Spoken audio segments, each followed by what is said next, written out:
shaken yet standing firm. I was not built to break. This is Radio Cayman in the Cayman Islands. Oh, I think they're doing a great job. A lot of them are. Good afternoon, Dwayne. How are you? Not too bad, sir. Ladies and gentlemen, Radio Cayman's Talk Today with Sterling Dwayne Ebanks. But I do have some questions. There are more questions than answers. Radio Cayman's Talk Today. If you're ready to talk, we're willing to listen. Well, I really enjoy this program today. Cayman Islands' foremost listeners participation program. May God bless every person.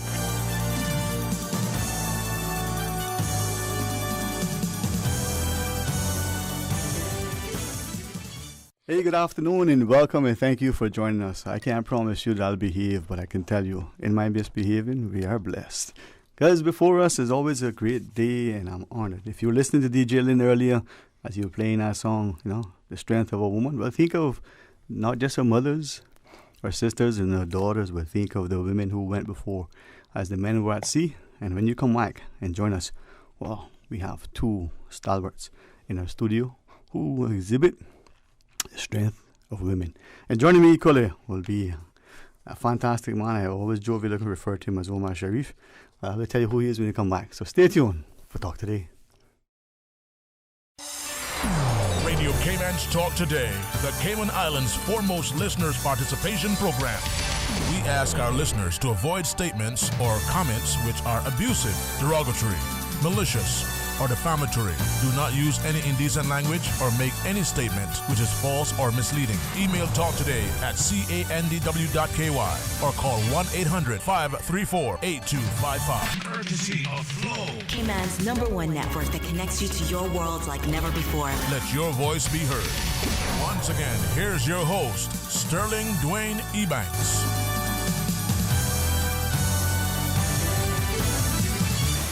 And good afternoon. Welcome back again. Thanks for joining us. And as I'm reminded, never forget who you're for. And if you're not quite sure who that is, ask Ray Banker, he'll tell you.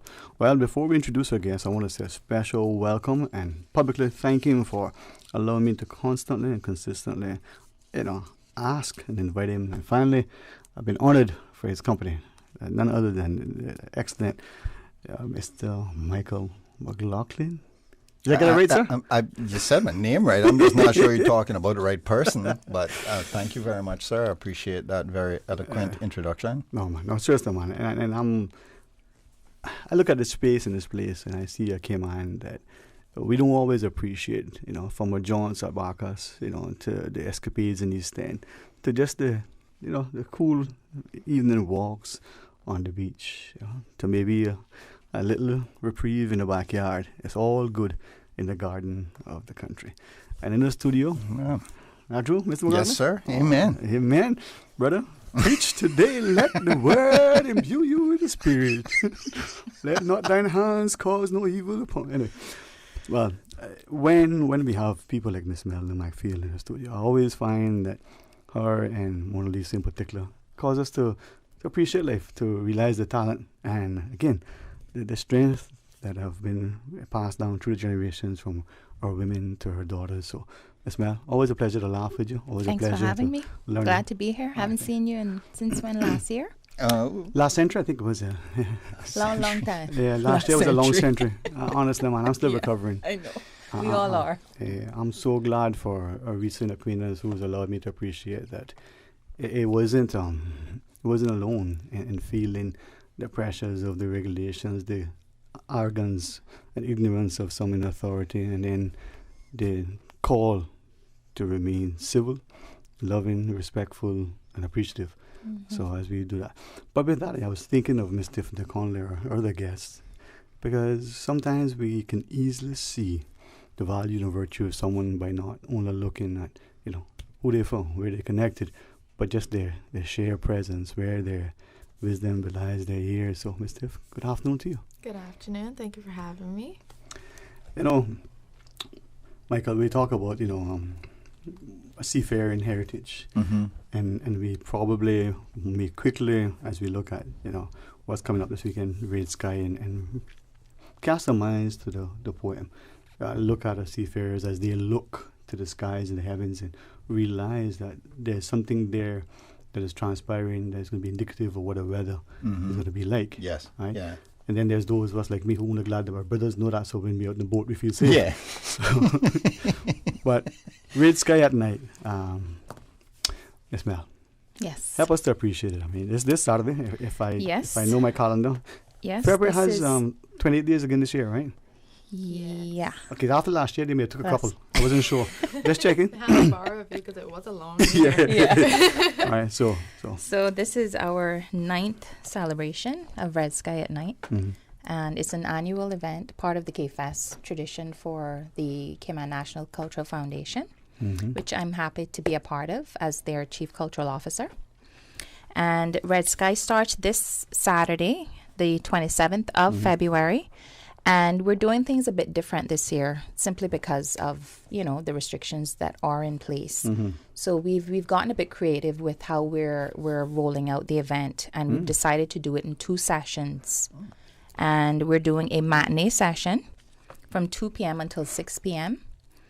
And the tickets for that is only $10. Those tickets can all be purchased on eventpro.ky, or we'll have wristbands available at the gate for purchase.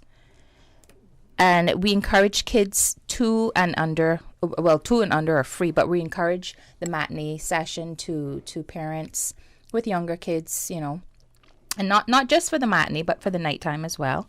But that would probably be the session if you're trying to decide on which to come to. Yeah. If you have young kids, that would be most conducive. Exactly, because we have a kids zone happening at that time as well. Ooh, Bugsy Castle. There's age limitations.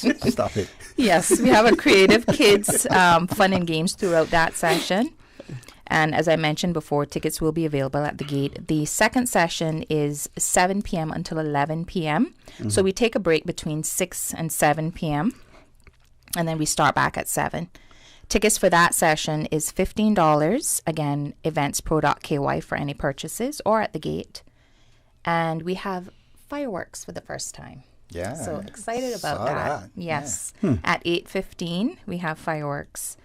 And lots of live dance, musical and drama performances, as well as displays of visual arts, crafts, and of course feature films.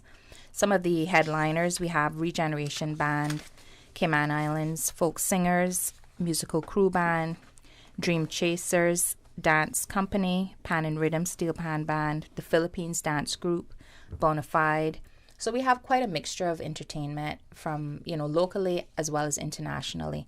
This year we've introduced a new concept to the event called the Square. And what the Square involves is our international countries or international representatives. As most of us know, we have over 135 nationalities here in Cayman. According to Dwayne, it's over 144. Really? And a quarter. Okay, well, over 135 still meets that over 144. Yes, last time I checked. No, actually, I think it was someone here who told me it was 144. Because I always say it was 1,000. I heard 140, I heard 136. So I still meet the 135 plus. It's over 100. Yeah. There you go. See? And that's why I can put it in a quarter, because that way the M-bodies can be right. So we're really excited to feature not only the Cayman Islands, of course, but we have Guyana, we have Indonesia, we have Jamaica, and we have the Philippines as part of the Square feature. So they're going to be putting on their own segment of entertainment during Red Sky at Night. It's actually a competition, and we can talk about the criteria for that competition later on throughout the show. I have to interrupt you, Dovka. I'm very Please curious interrupt about me. the Square, right? What?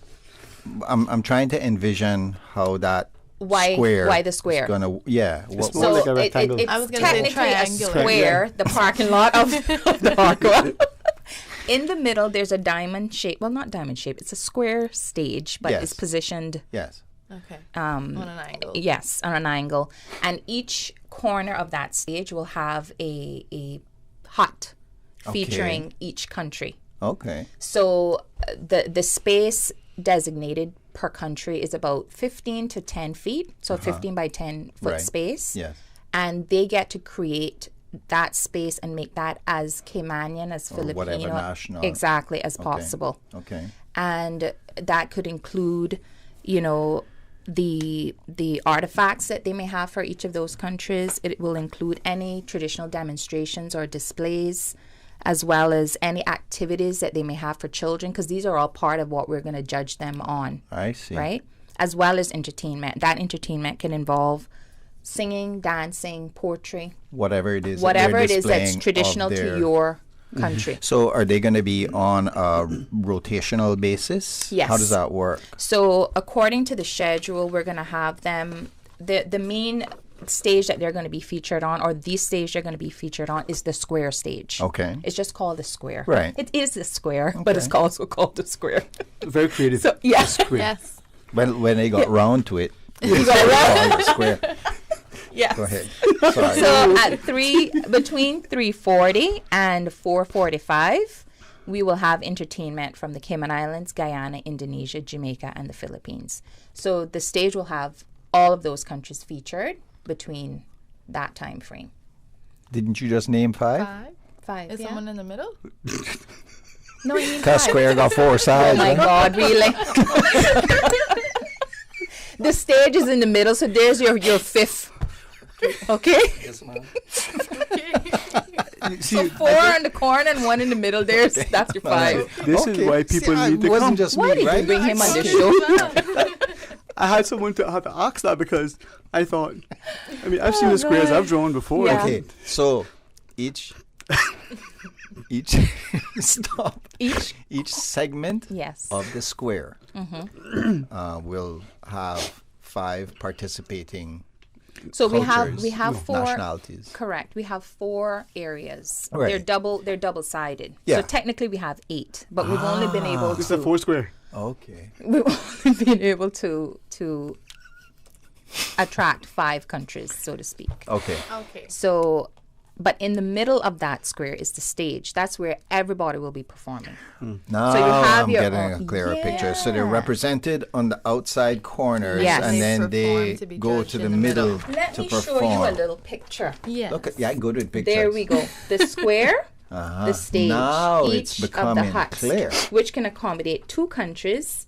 We only have 5 this year because it's the Right. first time we're doing it. So if we Yes. do continue for next year, we'll Sure. hope to attract at least 8. Well, yeah, or 130 something. No, we don't have that kind of space. So Okay, yeah. now it makes more Now sense. it makes to me. sense to you? Yes. Perfect. Yes. Thank you for the hold on. picture. You're most welcome. So you're Yeah, that's like when visualizing- my You're most teacher was welcome. telling me 2 + 2 = 4.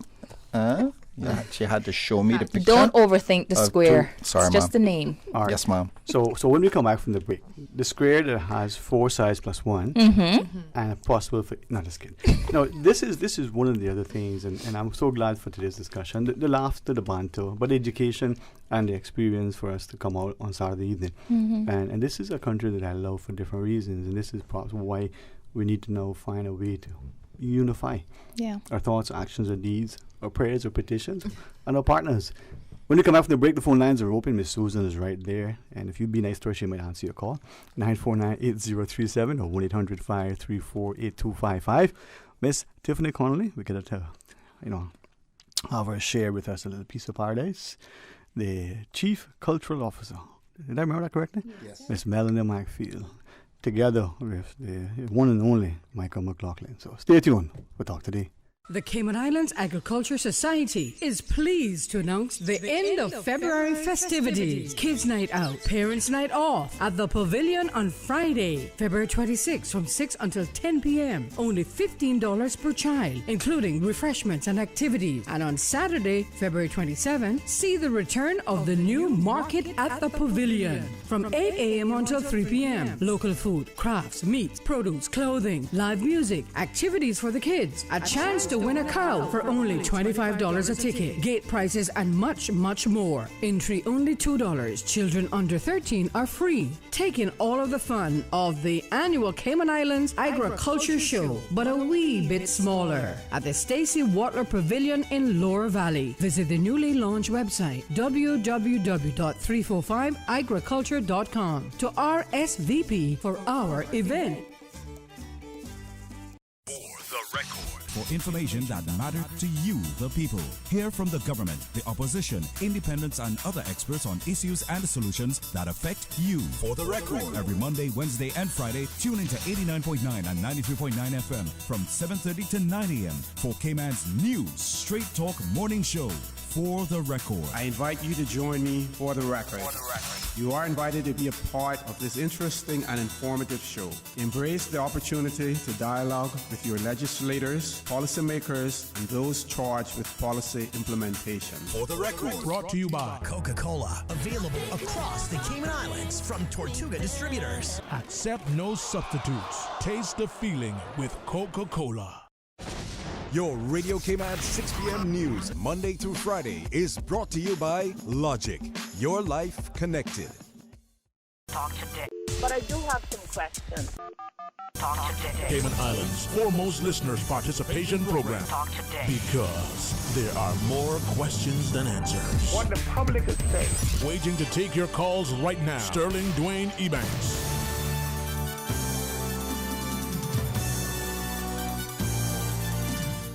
Hey, good afternoon and welcome back, and thank you so much. We want, on behalf of the Chief Cultural Officer, Ms. Madeline McField, and all those, who are involved with being champions of the culture, in the words of Luigi Moxon, Race Sky at Night this coming Saturday. So joining me, Michael McLaughlin, together with Tiffany Conley and Ms. Mel.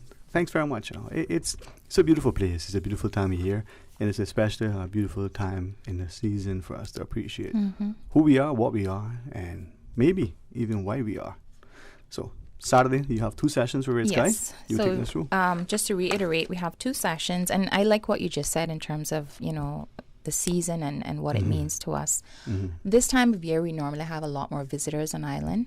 So with the restrictions of travel, this is a prime opportunity for people to come out and support local events. People are begging for activities and things to do with their families and friends, and Red Sky is a prime event for exactly that. So if you're interested, the tickets can be purchased on eventpro.ky, and the event is happening this Saturday, the 27th of February. 2 sessions, 2 p.m. until 6 p.m., and the evening session from 7 p.m. until 11 p.m. $10 for the matinee session and $15 for the evening session. Kids 2 and under are free for both sessions. And one of the highlights for the evening session is definitely the fireworks. So and there is the option of purchasing tickets for both sessions. So obviously we have to bear in mind there are a maximum number of people that can attend either. Yeah, we're still under restrictions. Yeah, we're still under restriction, and it's really first come, first serve situation. And tickets can be purchased at the gate as well? Yes, tickets can be purchased at the gate. Same price? Same price. And but I would highly encourage you to purchase them online, because purchasing them at the gate means you could possibly not have a ticket to purchase. Yeah. Especially now with things being how they are. Yes. I was thinking of some of us where our schedules, may not always align like, we want, but it's Saturday, we can make provision. Well, even so, if you go online and you make a ticket purchase, you're supporting the event regardless. If your schedule sets up such that you're not able to attend, you've still played some part in supporting a local event, which I think is very, very important too. And not just a local event, but the Cultural Foundation as well, which is, a non-profit that always needs our support. Yeah. And I think too, in the past, there are probably many of us who have done that. We bought a ticket or two. And just didn't attend. Just didn't attend. Yeah. We are next year. And present company probably. The amount of fish dinners that are due to me, and I didn't go. What was that? I said the amount of fish dinners that are due to me that I never collected on. But purchasing that ticket allows the next event to be put on, so then you have a chance to attend the next one. Exactly. So. Well, if I could, through you, Ms. Mel, I mean, we know the local food through the Cafe Cayman aspect. We also know the artisans and the vendors. Maybe we could invite Ms. Tiffany into the conversation to get people to appreciate that there are many of us, unfortunately, in many societies for whom their calling, their yearning, their longing is to pursue their craft. But the expectations of family, of community, maybe even their educational pursuits sort of dictate, well, you should be doing this because you're good at that. That thing is just a hobby for now. If we don't encourage that, we'll never have, the artists in our communities. And that's something that is... Yep. We're struggling with, for the lack of a better word. I've seen it through photography. I've seen it through other things where it's a hobby and it's an expensive hobby. They invest in all this thing, not just the equipment, but the time to take the photograph, to do the editing, to do all the stuff. And yet, it's not valued for what it is, right? We'll probably talk about Ansel Adams, for instance, but we never will see the Nobies or the others whose work is so phenomenal in our spaces. But piece of paradise. And yet we have one in our present. There you go. And what a wonderful name, Piece of Paradise. Yes. I actually have a question about that. Now, I didn't know if it was a typographical error by Mr. Ebanks. It said Piece of Paradise, spelled P-E-A-C-E. Yes, that was Talk on to us about that. It's not a typo, bro. I had a piece with an F. I didn't want to insult you to ask that question. So. No, that was on purpose. I started this journey a long time ago, maybe 2-3 years ago, but it only really started growing about last year, October. Okay.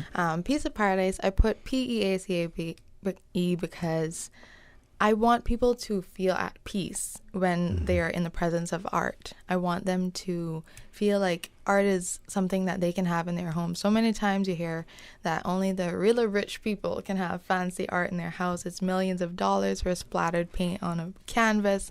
But I want the everyday man to be able to have something in his house that he values, that is... He wants to have that culture and wants to be sophisticated and have that nice big painting behind his couch, just like everyone else. And I want him to feel welcomed in his home when he sees it. I want to bring parts of Cayman that you don't really see all of the time and kind of look over the old furniture here and there and you ready to throw it out. I want to bring some peace back to it and make you smile when you see it again, remembering that, yes, that was for my great-grandmother, but now it goes with my curtains. So, yeah. see that. Thank you for that. And maybe during the break I'll ask you about something that we can talk about after the break, if possible. Be mindful of what Mr. McLaughlin here has counseled me. but the notion that we can... Don't worry, boy. Today gets so better. I said, we're going on. You have a long way to go, Michael. We're only here until 1. Yes. Lucky you. Returning back to Ms. Tiffany, you were just speaking about what you're trying to do with the creation of the art, and I noticed that you use a variety of mediums. Can you talk to us a little bit about what those mediums are and how you use them? I stumbled upon resin because of COVID. You're bored at home, you're watching YouTube, and you get intrigued with different things. And I have always been interested in art. I say many times, I don't know a day that I have not touched paint and have not had paint in my hair at some point. At least it's not Gorilla Glue, but no, yes. I try to stay away from that when it comes to my hair. I use acrylic. That was the first thing that I started using when I was away at school. I did a lot of acrylic and oil painting, and then I went into a lot of charcoal mediums, but that was a lot messier and I couldn't deal with it. Then I came home and resin was something that I was intrigued with because for me, when people use resin, they incorporate it into wood a lot of times, and you see that like the river tables. Yes. But when I thought of resin, I thought of encasing, holding something so it can't be moved. And that's when I thought of it, I just thought of Caymanian history. I want to encase it so it can't be moved, so it can't be lost.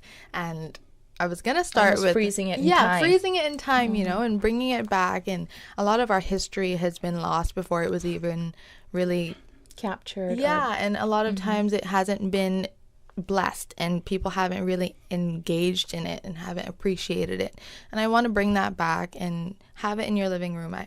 One of my biggest goals right now is to have the map of how you build a cat boat on a coffee table.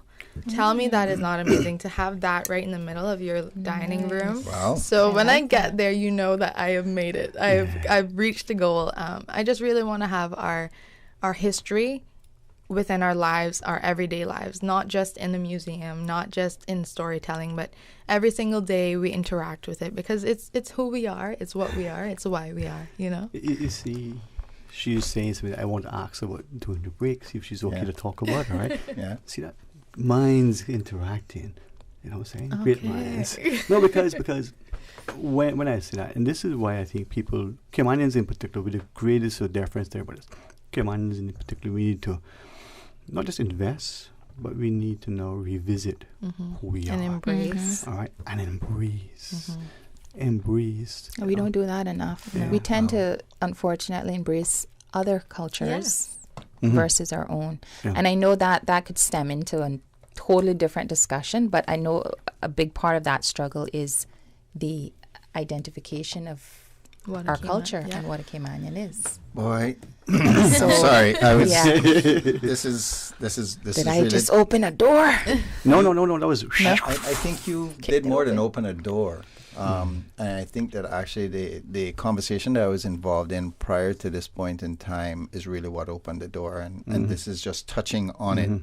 I was in a conversation with a very close friend of mine, and through the conversation, he was actually talking to my son overseas, and he was sharing about how unique and precious each of us are, even more so being from the Cayman Islands. And one of the questions he asked him was, how many, he asked about a specific nationality. I'm going to take a slightly different twist on it. And he said, how many different nationalities do you think you could find within 500 feet of yourself? You think you could find somebody from China, somebody from Australia, somebody from Italy? And basically the answer was yes. The follow-up question was, how many Caymanians do you think you could find within 500 feet of you? Which helps to emphasize the point about how unique, how special, and to his point, how precious we actually are, comparing us to precious gems. And that's rare. Why they're called that, is because you don't find them often, and they have these rare, unique qualities. And that's all what we're speaking to right here and now. And see, this is why I enjoy Michael's company all the time, because even a casual conversation in the parking lot that should be, yo, you good? Yeah, man. If he doesn't say, boy, you get paid to talk, I got to get back to work, it could last for a long time. And in our community, I think, the word I wrote down wasn't just accessible. Our culture, history, heritage, our willingness to embrace it. We don't see it as being accessible. And when you talked about that map on that coffee table, well, I have a vision for something that I know my friend's going to make. You're going to be the next one. I tap for it. Okay. It's on the wall, but it's also on the floor, right? Because this needs to be a thing. Now, I'm not a sentimental person. I don't even think I'm that emotional, but then maybe I am, don't realize it, right? My father had, on his first trip to India, acquired a table. Apparently it's teak, apparently it had ivory, and this table is mid-50s, I think, 56, right? And I have it. Now, it's not going anywhere. You have to pray that from my hands. It's not going anywhere. Right. But it's what it means, right? The intricate, very delicate, and yet it stands there as a reminder of what they are and his travels. But yet, where do we have the Caymanianness? And then when we embrace it, one of the most beautiful things in this country is when people who come here from afar and they allow you to see Cayman through their eyes. Yes, I love that. And their appreciation and love, right, makes you realize that you have either A, taken so much for granted, Mhm. and B, have little or no value or appreciation for it. The solitude of Barkers, it's not about the potential for development, but the safety and sanctity of 7 Mile Beach, to the delicious, delectable delights of our Mama's kitchen. Yeah. We don't do that. I'm glad you say that because one of the countries actually, and I'll speak specific, Indonesia, said exactly what you just said. He wants to share Cayman with Indonesia. And so that's a conversation he and I are scheduled to have after Red Sky.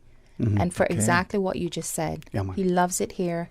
I think he's an ambassador for Indonesia. Okay. And he wants to know, how can we have that mutual relationship where I'm here in Cayman, but I don't want to just be here. I want Cayman to be where I am as well. Right, that's it, man. So I mean, you and me. That's all, man. That's who it is. Which brings us right back to what it is we're talking about, Red Sky at Night, Red where Sky there at are Night. all these different types of food Yes. and Melting culture pot. and Perfect. art and So after everything. the break, we can continue discussion. And maybe you have plans, but maybe you can take either the matinee session or the evening session. Maybe it's a case where you bring the young ones in the day and you return in the evening, with that special someone. and I can highlight some of the different vendors too, so people will know who's going to be featured. Perfect. Well, Tiffany Conley and Melanie McField joins Michael McLaughlin and myself, as we are really honored to sit here, facilitate, live, love, and laugh, and who knows, at the end of the day, maybe even learn. Stay tuned for Talk Today. King Sports Center takes pride in being more than just an ordinary gymnasium. For 14 years, their multi-purpose facility has been providing the community with a variety of sporting, recreational, and relaxation activities. King Sports Center has a bowling alley, lounge bar, multi-purpose rooms, powerhouse gym, rock climbing wall, bungee jumping, a 10,000 square foot rink, and so much more. For more information on the variety of services, call their friendly staff today at 946-5464 or email kings@candw.ky or visit www.kingsportscenter.com. King Sports Center, your one-stop shop for fitness, recreation, and relaxation. The Ministry of Education, Youth, Sports, Agriculture and Lands invite the public as it officially renames the Savannah Primary School in honor of education stalwart, the late Joanna Faith Clark. It's happening this afternoon, Tuesday, 23rd February at 4:30 p.m. in the school's cafeteria. If you need additional information, you can email ministryevents@gov.ky.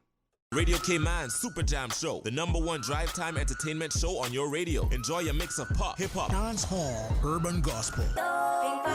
The Super Jam Show is Brought to you by these kind sponsors. The Cayman Islands Football Association, CIFA, building a better future for Cayman football. Cayman Insurance Center. Don't take chances with your family's future. The University of the West Indies Open Campus. Find your place in the Cayman Dream today. The UWI Open Campus, on-site, online, and on demand. Visit open.uwi.edu. Call them today at 946-8322. Train with Dre. Train with Dre's lunch weight loss program. Get your meals right and lose weight today. No excuses, no gimmicks. Call Dre today at 928-3420. The Super Jam on Radio Cayman. Blue Marlin Restaurant. Takeout on Eastern Avenue. Delivery and catering. Food is awesome. Call 947-4752 to place your order. the #1 drive time entertainment show on your radio.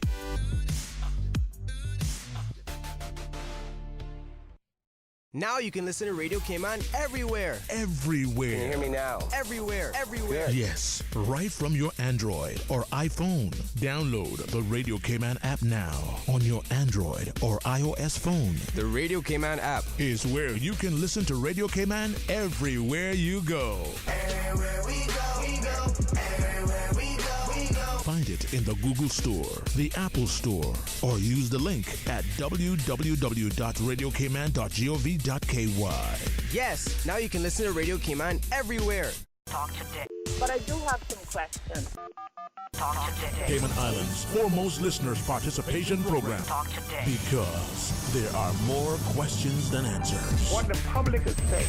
Waiting to take your calls right now. Sterling Dwayne Ebanks.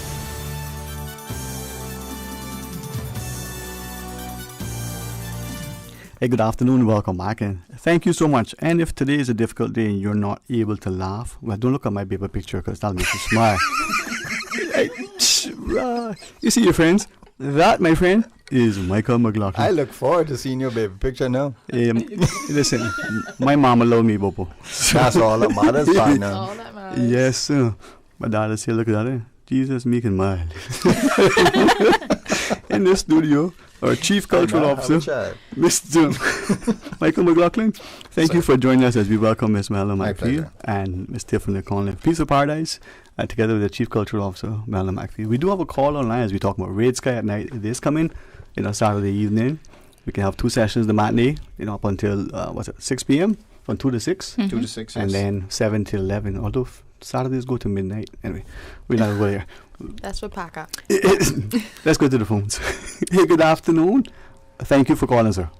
Yeah, good afternoon. That scenario that Michael painted there a while ago, that is so prevalent here in Cayman. And I think that's the reason why these type of programs to highlight and sensitize the general community of what we have here. Yes, it's sir. very important. Yes, sir. And I guess there just needs to be more of them. But as you think about the terrain here, we've got I don't know, maybe 20, upwards of 20 radio stations in Cayman now. How many of them, contribute to this kind of awareness? Very true, sir. Very true. And but another thing I heard, I think it was a young lady talking about wanting to build a catboat. We have 2 young ladies here, sir. 2 young ladies? Yes, sir. Someone made reference to... Not building, but having... No, I just wanted the layout of how you would build it. I don't The know what schematics, that would like? be called, Yeah. like Yeah. the architectural the schematics. drawing But of a catboat, which I'm struggling to find, honestly. Yeah, you're what? Struggling to buy? To find the schematics for it, the drawings. Well, the first thing, you got to build it first before you can get a schematic. So what about the ones that were built previously? Where are the schematics for those? Well, really, there is, I wouldn't say no standard schematic, you want to call it a plan, for as laid out in pencil and paper, as the old folks would say. Okay. They were built from models carved out of a birch tree or something like that. And memory. The Catboat Club, we have made some progress in developing you want to call it a schematic, a plan of building a catboat, but you won't find any 2 catboats the same. Right. Okay. So a general guide then is something that's available, or? Well, yeah, I would say a general guide, is available. I mean, because when they built boats before, they went ramming through the woods and looked for special limbs that was bent in certain ways, and that would be conducive to the making of what it is that they were envisioning. Yes. Right. And of course, those things had to be cut on a special moon, of course, and all of this kind of stuff. Yes, sir. Special wood you had to use for the stem and the keelson and the keel and the stern post and the timbers and the planks and the taut and whatever else. So, but I think if that's the young lady interested in this aspect, if that's what you're sort of wanting to do, maybe the Catboat Club can help you. Yeah, that would be a prime start. Yeah. In fact, I suppose at Red Sky Night, we might have one there. Yeah, we'll have 2. Maybe 3, but we'll have 2. Where are you going to get them from? Mr. Kem is going to make magic happen. Awesome. That's what Ms. Ola says. Captain Kem. We're getting it all arranged. They're going to be in the front pond as you enter the Harkwell grounds. Oh, nice. Okay. We could do midnight sales too. Yeah, we can do some midnight. I'll see you there, sir.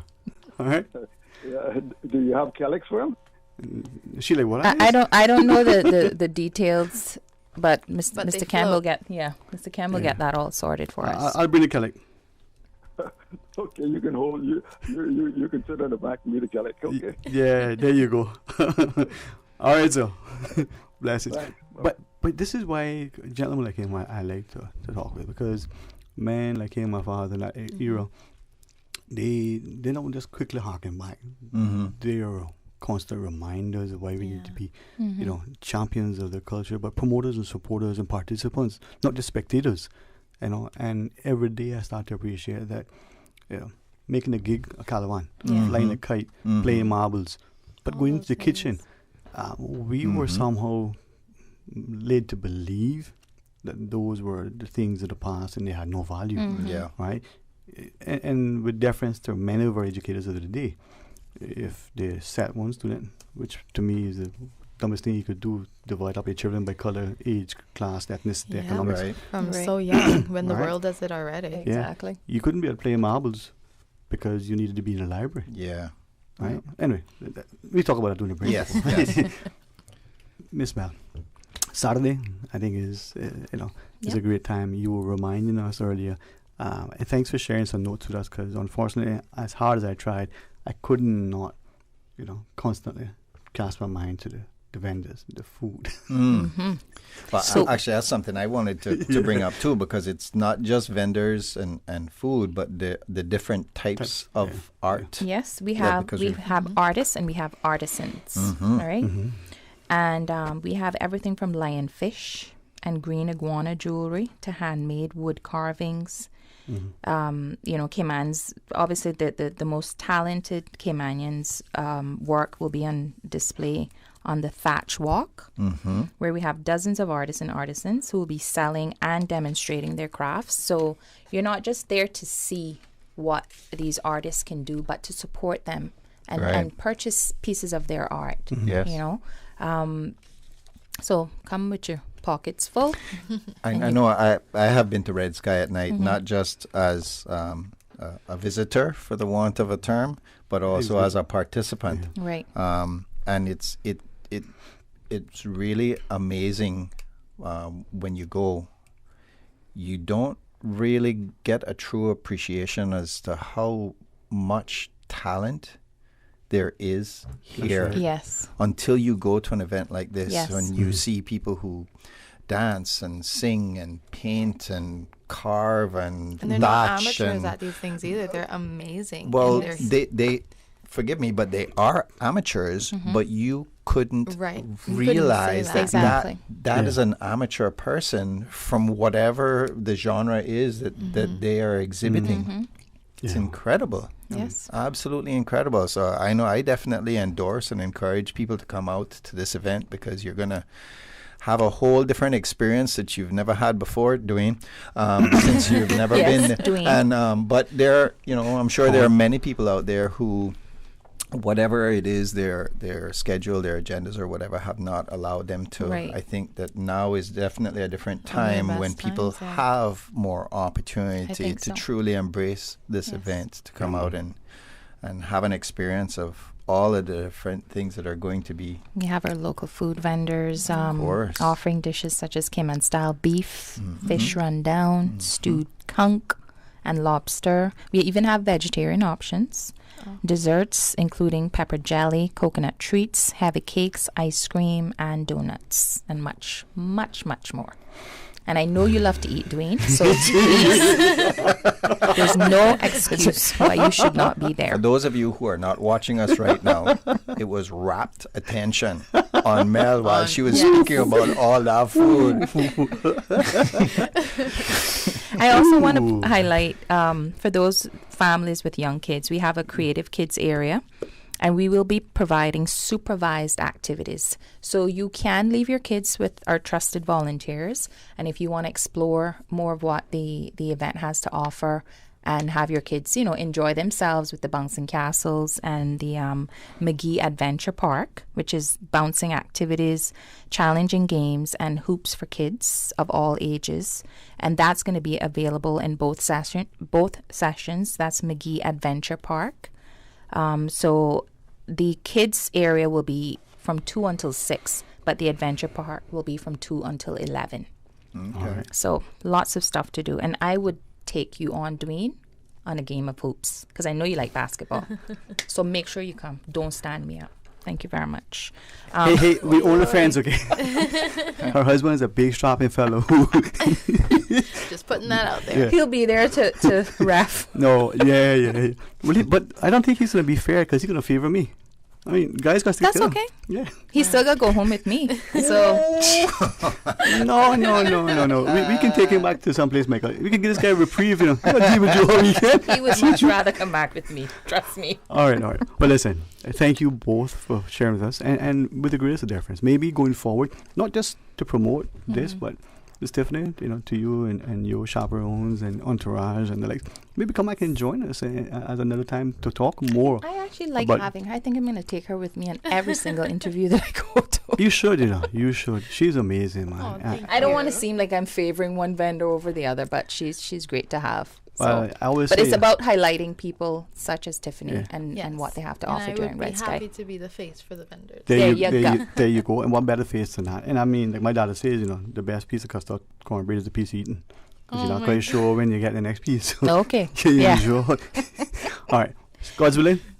So just for more information about Red Sky, you can send us an email at cncf@artscayman.org. It's 949-5477. We also have a Facebook page at Cayman Culture, and for those Instagram people that are very much into Instagram followers, it's also at Cayman Culture as well. Or you can check out our website, artscayman.org. All right. Hey, thank you. You know, Thank you. It's amazing. And Michael, when we come back, let's see if you can keep me from misbehaving too much. Good luck. The other way around. Good luck, Thank you so Michael. much, Mr. And no continue with your endeavors. If we can help you in any way, let us know. Glad to be back. So proud of I you, love man. being here. All right, we're going to pause and take a short break. When we come back, some open line for the next half hour. I can't promise you anything other than a good time. Stay tuned for Talk Today. Today's biggest news. Radio Cayman. It's only 2 species that we have, on the island. Your voice, your choice. It is in the best interest of the people of these islands. Local, regional, international. This is Headlines from Radio Cayman's newsroom. Today's biggest news.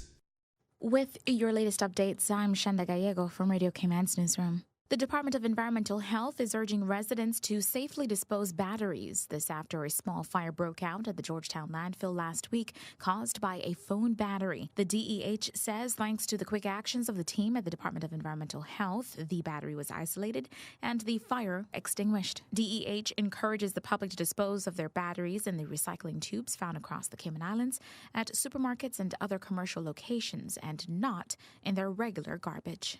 Turning to international news now, South Korean troops failed to notice a North Korean man who crossed the heavily fortified border this month, even though he appeared on TV cameras 8 times and triggered alarms.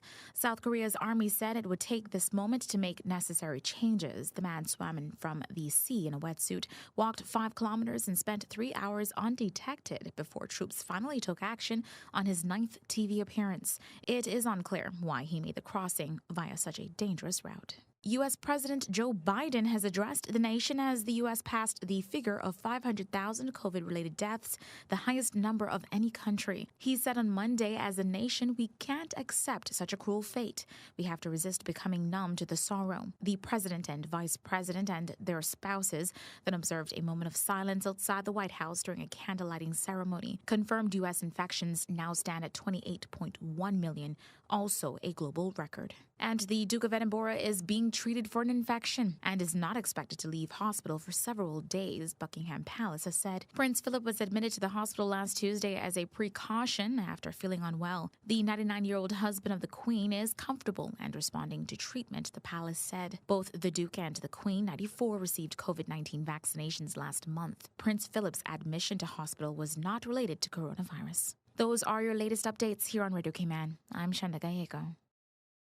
For the latest in news and information, follow Radio Cayman on social media, Facebook, Instagram, Twitter. Download the Radio Cayman app or log on to our website, radiocayman.gov.ky. your voice, your choice, your radio. Red Sky at Night. Terrific live music, actors, dancers, poets, and children's activities. Over 100 artists and artisans selling art, crafts, jewelry, and accessories, and delicious local food. Red Sky at Night at the Harkwell Cultural Center, Saturday, February 27th. 2 sessions, 2 until 6 p.m. and 7 until 11 p.m. Don't miss out. Tickets on sale now for both sessions at eventpro.ky, a CNCF production.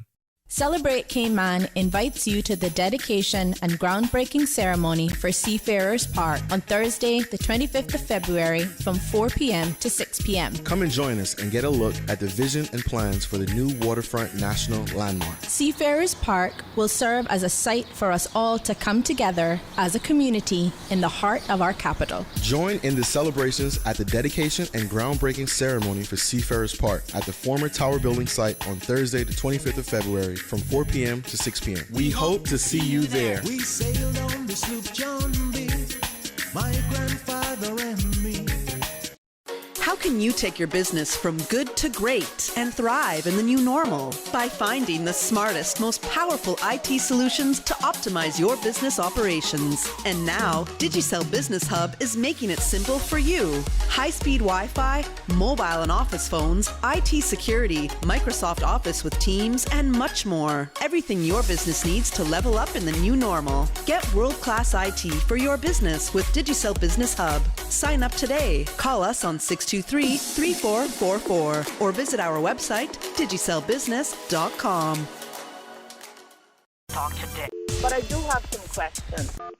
Talk today. Cayman Islands' foremost listeners participation program. Talk today. Because there are more questions than answers. What the public is saying. Waiting to take your calls right now. Sterling Dwayne Ebanks.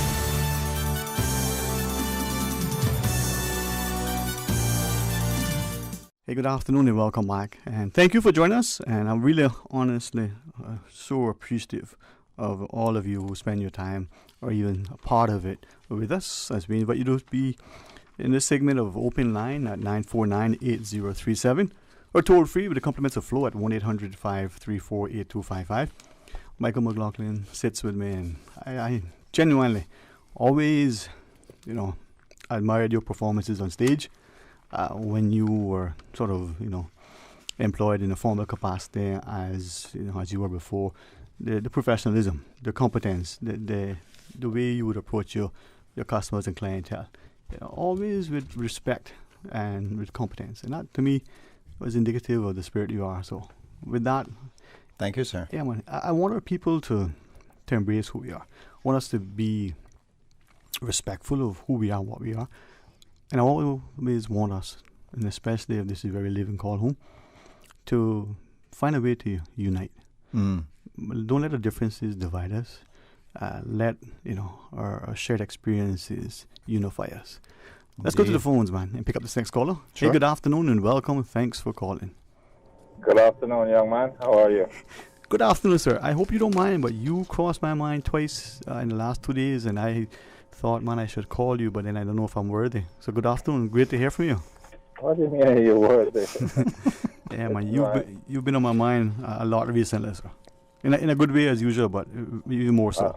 I would hope so. Yes, sir. I hope it wasn't in a bad way. Never.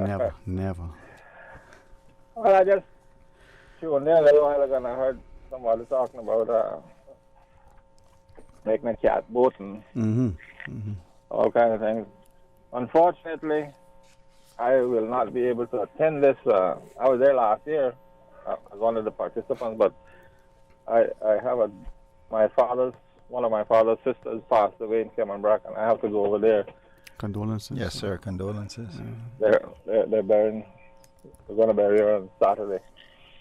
So that's the same day your thing is. But I just thought I'd tune in just to say that how sorry I won't be able to attend because of the funeral, the death in the family. Yeah, and this is, I think, and I appreciate you sharing it with us, because I think many of us don't appreciate that, everybody when you see them, you see that wonderful persona, but we don't necessarily feel that grieving heart. That So you're an amazing gentleman, and to you and the family, our prayers. Yeah, well, there was my dad. It was 7 of them, and they went in sequence as they were born. The first one, the firstborn died first. Then my dad died second. He was the second. Now this is the third one. She died. So I don't know what the other 4 are happening with them. But anyway, it's we have always been a closely knit family, as you probably are aware. Yes, sir. The age doesn't mean any difference. My younger brother won't be able to attend because he's in surgery at the Shetties. He's getting a new knee. Oh boy. But me and the other brother will go. So I'm really sorry I won't be at the Red Seal at night thing, because last year I had a wonderful time. Yeah. Well, God's willing, maybe next year, not only will you be there as a spectator, but maybe even be as a presenter participant, and who knows, Michael and I might be there. We might even be up to some mischief with you. You're still young, Well, young Michael there, he's always mischievous. Come on now, Mr. D, man. Don't do that to me, man. See, Mr. D don't laugh, But blessings. He's not quite as bad as you, Sterling. Oh, okay. Thank you, sir. Appreciate that little piece of redemption. Yeah, but that all depends, because that's the West Bay. I mean, Well, once the ladies can keep chocolate away from you, you'll be all right. There you go. I think they should always share the chocolate with me. But I think the chocolate that they share with you, it gives you a different persona altogether. Some days, Yeah. The darker, the more delightful, So I appreciate it, man. That's what my wife used to tell me. But since she passed away, I've eaten so much chocolate that I started gaining weight, man. I can't profess to be the smallest of the 3 brothers at all. Well, you know what? We'll have to maybe start walking together and figure out a way to keep that step in place. Thank you, sir. Anything else you want to share with us, sir? Well, I just wanted to say I wish the organizers all the very best, and my thoughts will be with you, even though I'll be in the BRAC for a different occasion. So you guys take care, and all the very best. Have a good weekend. God bless you, sir. And our prayers again with you. We'll be with you too. Yeah, he's an amazing man. Take care, sir. Well, my friend, we have another caller. Good afternoon and welcome. Thanks for being a part of our discussion. Good afternoon, Mr. Dwayne, Miss Susan, and to everybody, all the listeners. Good afternoon, Mr. Raymond, sir. Mr. Raymond. Yes, and I heard Mr. Tibbetts saying he had sadness in the family. My deepest sympathy and condolences to Mr. Tibbetts on the loss of his family there.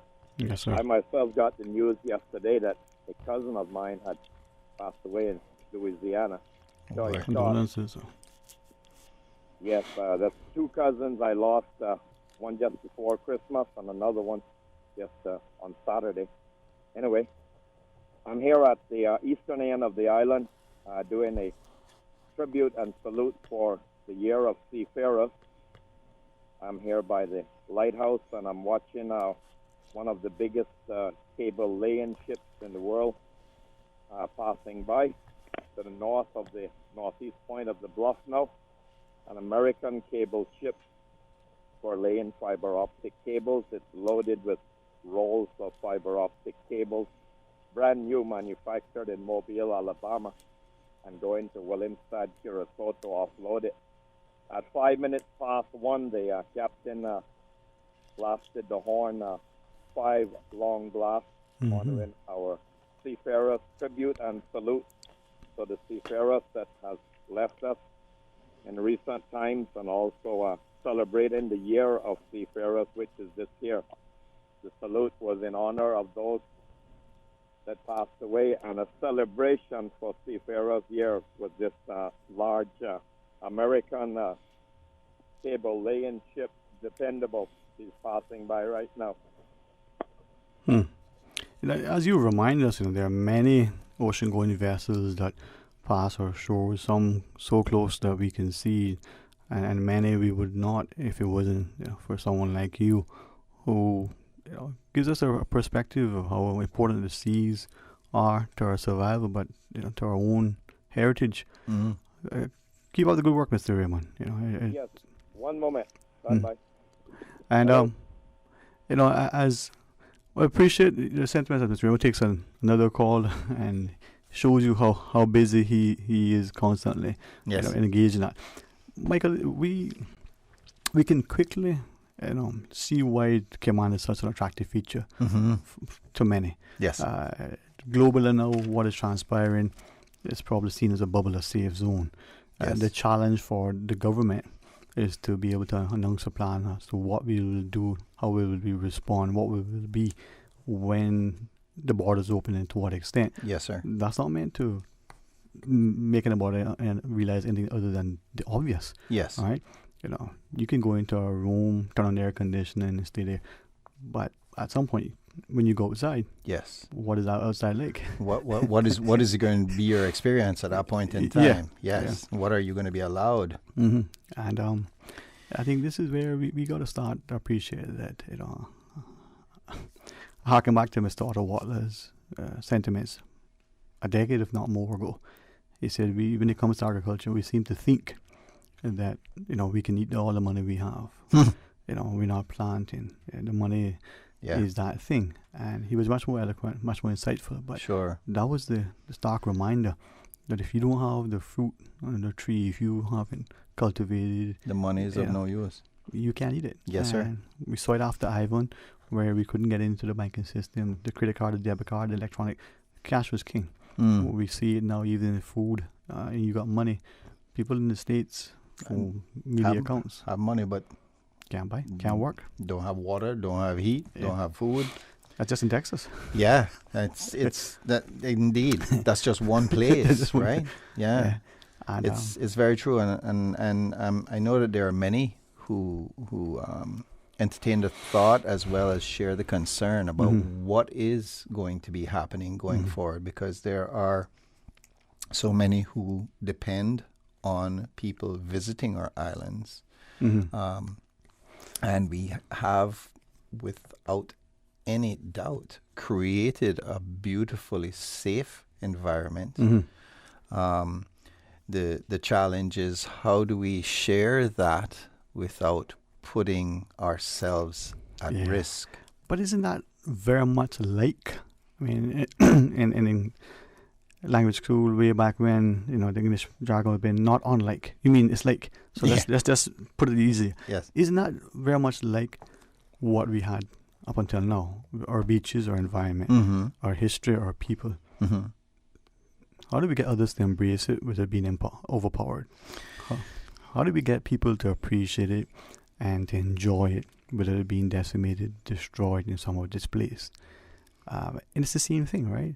The Hicatee is soon to be disappeared. The Cayman, the dog is gone. Yeah. The Caymanian, perhaps to some extent. Could be. Where is the value and appreciation for what is this? Yes. So that it's not changed in such a unrecognizable manner. Yeah, so watered down that you don't know what it is anymore. Yeah, man. Yeah, I appreciate what you're saying. And boy, I wish I had the answer. All right. Well, with that in mind, is it something, and again, I'm not hopefully not embarrassing you, but the reason why I was not just insistent, if that's the word, consistent at the very least, to say, hey, one day, if your schedule allows, come chat with me. Yes. Because of all the things you've shared over the years, right? But is it then that too many of us find a platform, a podium, a soapbox, to present something in such a way that it becomes almost not even a soliloquy, it becomes dogma, as opposed to more of us being facilitators, being an advocate for something, but extended invitation for participation that leads to unification, that brings about a sense of gratification, and in that it imbues into people a healthy respect, as opposed to being this voice that is one way. You want to maybe take this deep. caller? Deep. That's deep. What my son said, deep and infinite. Let's go to the phones. Hey, good afternoon. Welcome. Thanks for calling. Yes, how you gentlemen doing this afternoon? Blessed, sir. Grateful, Blessed, sir. blessed. Thank How you. are you? I'm okay. Put it that way. All right. Well, you'll be better soon, man. Our prayers are there. So you're having any specific agenda this afternoon? You mean after the show or right now? Okay. Right now, sir, it's open line. Open line. And then 1:30 we're gonna have. What's on your mind? Yeah. Okay. As I understand it, there will be breaking ground for the Siemens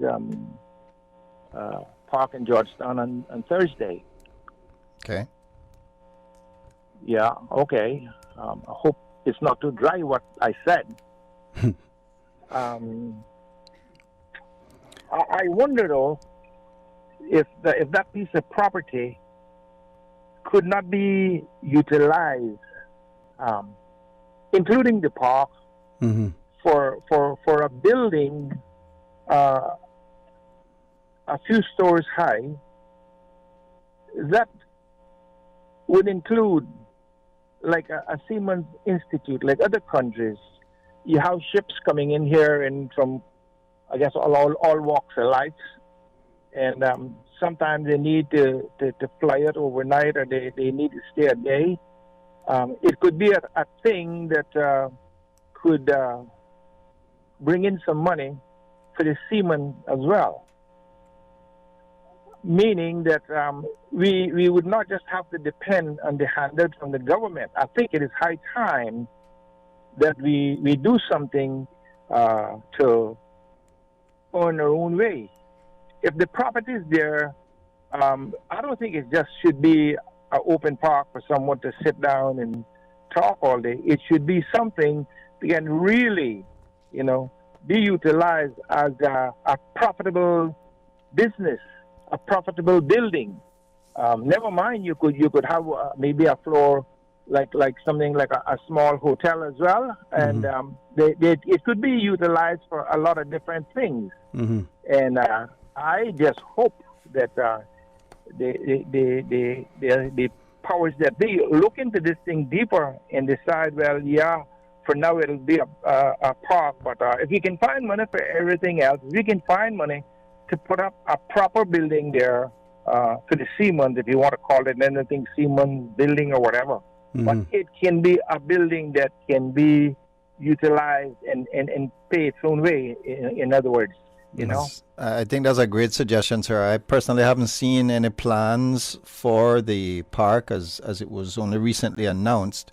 I don't know if any thoughts have been put towards incorporating something of what you're suggesting, but I'm sure that there are many who are listening who would cast a keen ear towards that sort of suggestion. I would hope that any thought process towards developing an area should have a broad enough scope in its sight that these sorts of things are looked at, and to weigh out the viability of incorporating it into something like that. So as you have suggested, it's not just a green area for people to sit around and pass time, but it actually has more significance and can actually, as you put it, pay its own way.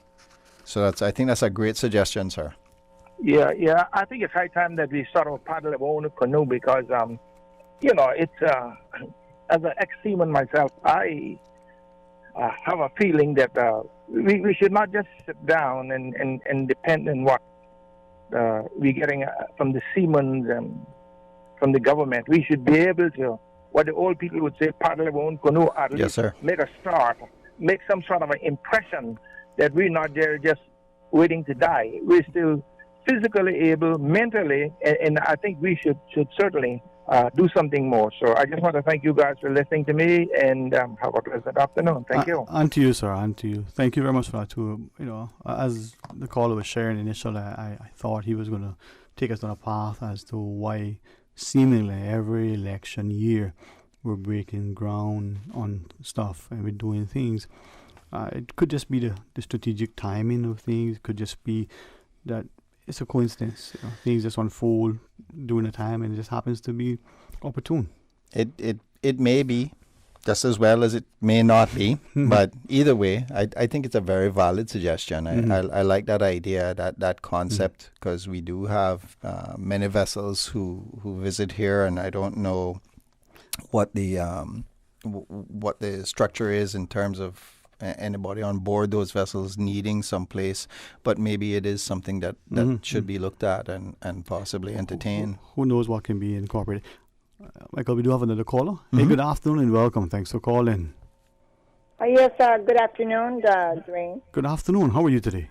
And I'm okay, and I'm just very interested. I just turned on the radio to hear you guys. All right, and thank you. I would like to know if that is Michael McLaughlin. Yes, Mom. Well, okay, Michael. Do you remember my voice? I do, most indeed. Okay, well, please give me a call. Okay. Or please give me your number. All right. Well, I get Miss Susan to get your number off the air, and then I'll be in touch. She has my number already. Okay, great. But it was for the scale for the catboat for the ladies. Okay. And I needed to speak with you also on a project. Yes, Mom. Okay. Well. Okay. So not using lime this time. I'm using flow. Using Ridicule, huh? But you stay on the line, please, and allow Miss Susan just for formality to take your details and pass it to Michael. All right. This is thanks to that caller for highlighting what Radio Cayman is to the community, but what Cayman is, how you can use it to communicate, to convey a message, to get in touch. Yes. So to make that contact, right? After Hurricane Ivan, it was evident immediately. Things were starting to roll, businesses were opening, appeals were made through Radio Cayman. But we go back to the early days of the programming with the request line and the jokes that were made about, the person's outside, so we turn off the radio so they can come in and hear it when we turn it back on, right? To all sorts of things. But that's what this community is, and that's what I think is attractive to men who come here. Yes.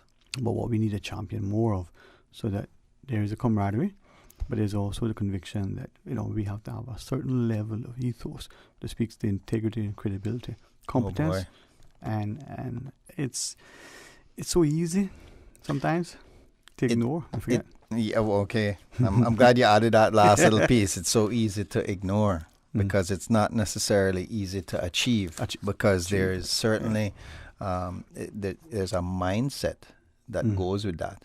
Yeah. And, if for whatever reason you are not open to embracing that mindset, that's your biggest challenge to start off with. And I think that Radio Cayman has been a stalwart in terms of trying to break those barriers and open. See, the thing is, right, as you share that, I quickly recognize that as a people, Caymanians for the most part, there are some exceptions, but they're quite evident. We're unassuming. We not braggadocious. Again, there are notable exceptions, right? They tend to gravitate to the political arena, but that's kidding. That's kidding. If this is an election year, you can't have fun with the politicians. I mean, come on. No. I mean, I get in trouble that's the world over, isn't it? Yeah. No, but hospitable people. Yes.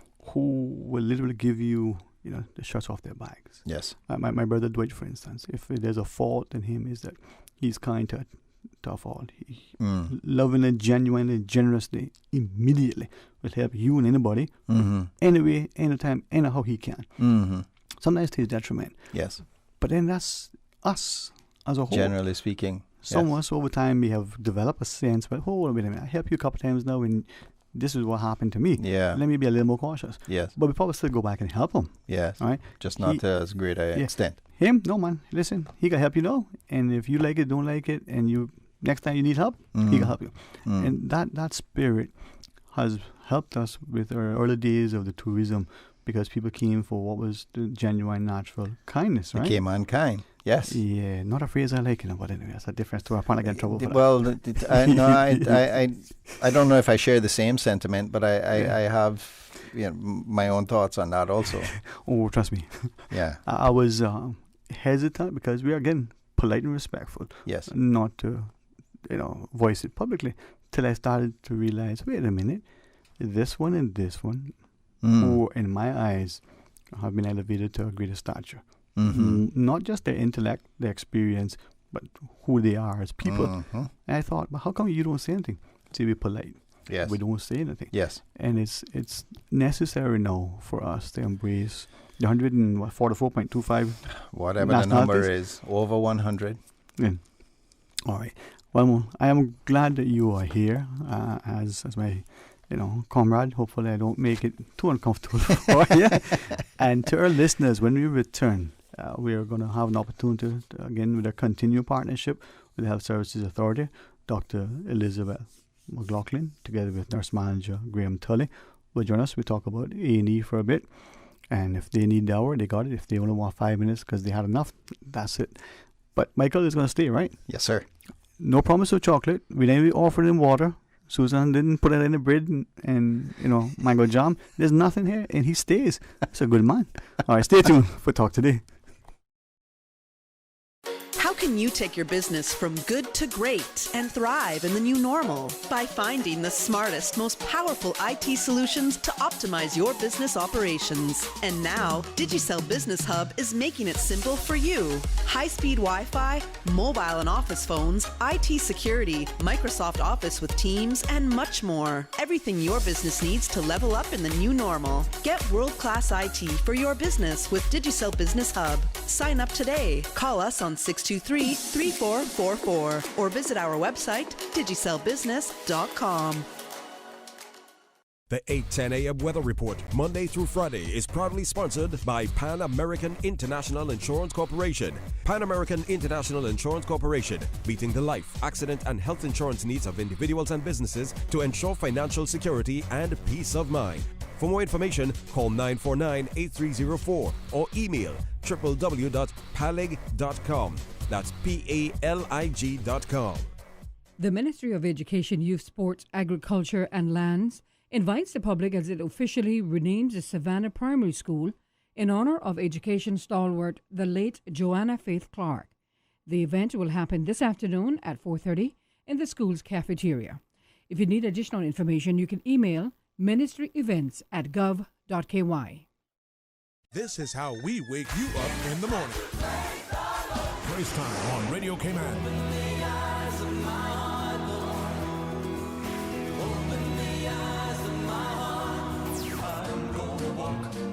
Walk them golden stairs, 'cause I know my Jesus answers all my prayers. Praise time. Weekday mornings from 6 until 6:30. Praise time. There's nothing to go back to. Give me Jesus in the morning. For the God of the mountain is still God in the valley.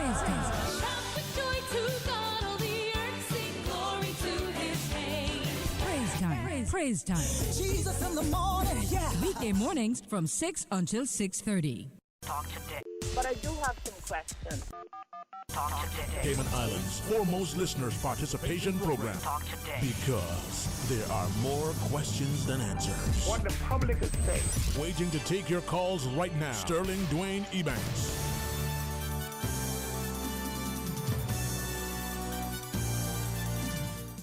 Hey, good afternoon and welcome back. Thanks for joining us, and thanks too to Michael McLaughlin. You see how my ratings have just improved because of his presence? I mean, we won't we won't go there just yet. But he joins me in welcoming to our studio Dr. Elizabeth McLaughlin, together with her colleague, Nurse Manager Graham Tully. And, as at some point I should have made a note. I wrote it down, but I can't read it. You're the head of A&E, right? There's a formal title, and I apologize that I don't remember. So would you, in our news team, we probably use it for our listeners, because we have such a respect and appreciation for not just your stewardship, but that tenacity and drive that you have. So, formal introduction, Dr. McLaughlin? For you, ma'am. Yeah. I'm Dr. Elizabeth McLaughlin. I am this kid now. So, your formal title, give it to me so I can write it down. Oh, Clinical Head of Accident and Emergency and EMS. Which gets shortened to Head of A&E. I don't feel. See how kind she is. No, Mr. Tully, I must share that. Sadly, at times, you find ourselves in the ER with friends, family, different things, for different reasons, and partly maybe because I don't know any better, but partly because it's 11 o'clock in the night or it's 1 a.m. in the morning. There isn't too many other accessible spaces, so the A&E is there. So you tend to come in with the child who may have a little fever that you're concerned about. You may have all of a sudden feel a certain way. And I've been in there on a number of occasions over the last 40 years. Tully's been there all the time. It's time for me to retire. Yeah. and you, with your team, really bring a level of comfort. But also, you can see, at work. And I've said to you privately, but thanks, man. Thanks very much. Welcome. Thank you. All right. A&E. Just the notion of it, and probably for those of us who watch television, we probably have this misconception.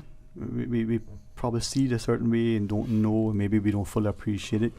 Would it be okay for you to help us, even if we think we've been there forever and know how it works, or if we've never been and not quite sure? Take us through what is A&E and the registration process, the triage, and the coffee station in the back for repeat offenders. Repeat business. Repeat offenders. Yeah. Well, A&E, accident and emergency, is usually a more British term. Emergency room is kind of more of the American term.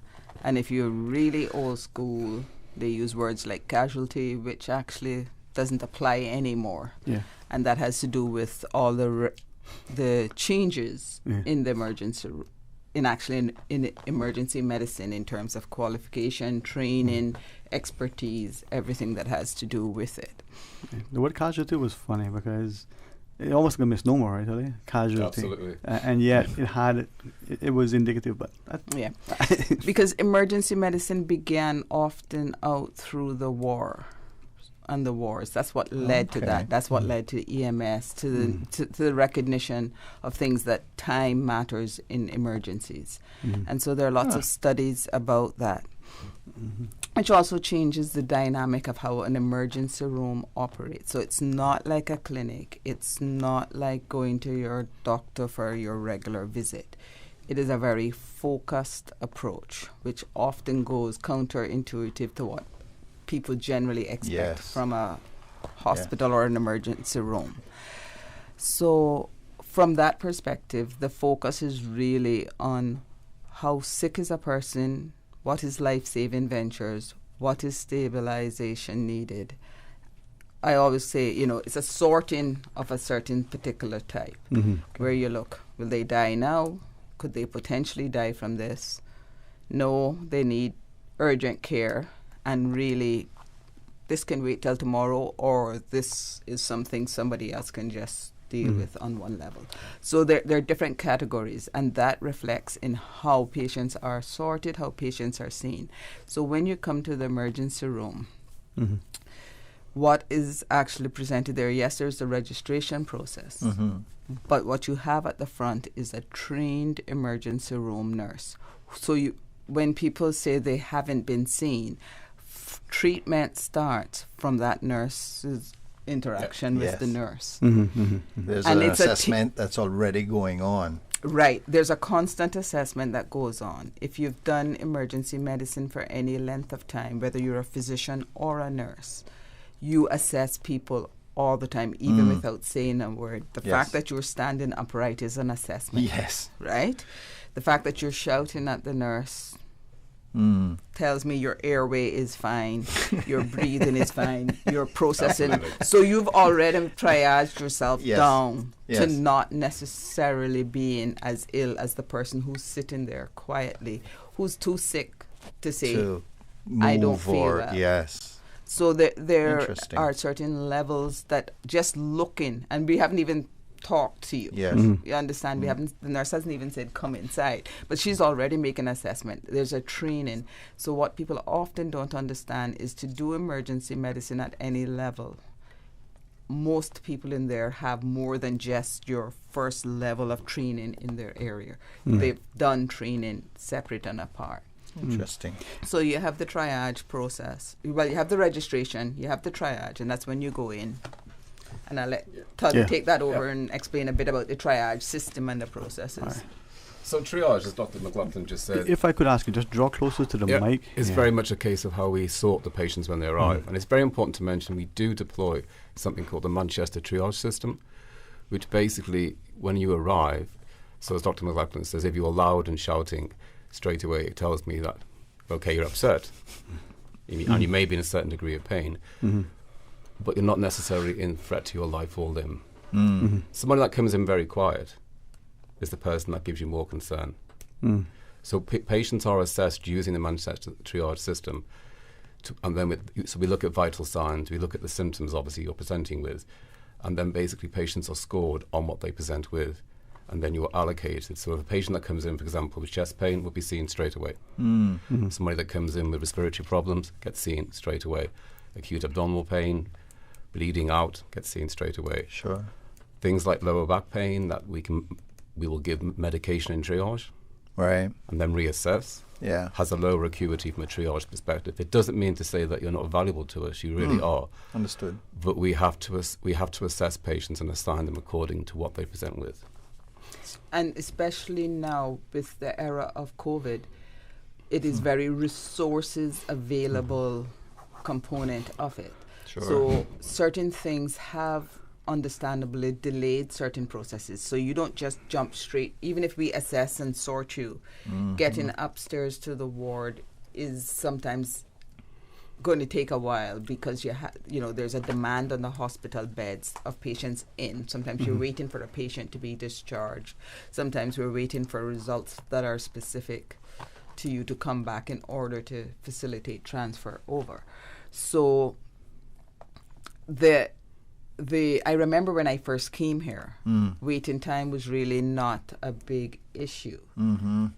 But that was also because we had a smaller population, we had less demand on the hospital bed spaces. So patients, because I came initially from Jamaica, and I was like amazed at how quickly a patient would move up the ward, because we would have to present a whole long glorified explanation of why this person needed the bed over the next person. Yes. Which we didn't have. So this is what happens in any country and in any emergency room. Yes. Around the world. The difference for us as a people is that our emergency room before, the capacities were not meeting what other worlds had. Managing expectations sometimes it's huge. It's huge. No matter what your job is, right? Help us then to appreciate that, because I think at times sharing what you just outlined for us gives us a perspective, and hopefully we would appreciate that the person that's coming in with some significant wound, bleeding, probably should be treated prior to someone who says, I think I sprained my hand opening my jar of that is what the triage process does. And the category tells us this one needs to be seen immediately, and that are things like persons with respiratory difficulties, somebody who had a sudden collapse. I don't want to say somebody not responding because just it automatically goes to a level, the worst level, because it depends on a lot of features that, somebody whose pulses are erratic, vital signs, all of those things help us to assess where that person is in the timeline and how we can see them. Right. What often gets missed is this is a team approach. We tend to think, I'm going to see the doctor. No, in the emergency room, you're coming to see the team. Right. And we work fluidly. There are processes and protocols that determine where people are. That being said, we understand that coming to the emergency room automatically makes people anxious. Sure. Your best behavior is usually not on display. And we accept a certain amount of that. Yes. What I've found a bit troubling is the level of aggression often displayed from the get-go to the clinicians who are caring for you, who are working hard at it. Yes, we've all had to adjust. I mean, when I started, computers weren't a part of medicine. Now you can't function without one. But that has changed processes, and I still have to document, but now I have to type it in. I have to say that. So there are a lot of things that have changed over the time. And I would say generally 99% of the time it is a good relationship we have with people. But I understand that people find it different, and I understand that people will be upset. So often what strikes you as an emergency is something that's concerning to you. So it is an emergency to you. Yes. From my assessment, it's not necessarily a medical emergency at the level. Yes. That individual is at. And that is often difficult sometimes to maneuver and manage, and understandable, because we're talking from two different of course. Right. Two different sides, but that is part of what comes with being in an emergency room. So, but the time you arrive is less likely to have an effect on the time you are seen, if you understand what I mean, in the sense that if I walk in first and I have a sprained foot, but Michael walks in and he's complaining of chest pain 10 minutes later, he's going to go ahead of me in the line. Right. And that is rightly so. The ones that get people a bit upset is, and we try to accommodate, but at the time we also have to look at the screen and see who's the most ill that really needs me. Are the young and the very old? Because no one likes young children or older people waiting. Yes. And we try to accommodate that, but it's not perfect, and it can't be a guarantee, because even if a child comes in, a 6-month comes in with a cold whose vitals are stable, and a 25-year-old comes in with the flu and their oxygenation is low, that 26-year-old is going to go ahead higher at 6 months. priority. Yes. Right. So it is. So the clinical assessment based on what? It's a clinical assessment, and sitting in the outside doesn't necessarily show that. So we accept some of it. We know that it is. Nothing is, and we always say to people, if you have a concern, speak back. Yes. Because just because you came in with your foot sprained doesn't mean that you're sitting there all of a sudden and your stomach starts hurting. I mean, it's unusual. Sure. But if something changes, alert from that perspective. All right. When we come back from a break, can we continue, maybe get an insight into different things? Speak to the Cayman context, because in larger jurisdictions there may be different facilities or different departments within the same medical arena that you can go to. In the Cayman context, some of us may see the ER as the only option at midnight, or is it? Or what about in the day? And talk about GP versus ER and all those things. Okay. All right. Hey, if you don't learn, you know what? You don't grow. Stay tuned for Talk Today. The Cayman Islands Chamber of Commerce Pension Plan. We're here for you. Are you aware of the performance of your pension plan? The Chamber of Commerce Pension Plan provides quarterly fund fact sheets for our members to stay informed with the plan's performance. For the year ended August 31st, various life cycle funds provided returns between 9.2% and 16.5%, and our all-in expense ratio is currently the lowest it's ever been, a record low at 0.72%. Visit chamberpension.ky to review our fund fact sheets. You can see the performance as far back as 10 years. Remember that pensions are a longer-term investment strategy. Focus on the long term rather than the short-term returns. The Cayman Islands Chamber of Commerce Pension Plan continues to perform for you. Calling all gamers. Practice play is over. Go! Get ready for 2 days of non-stop competition, fun, and excitement.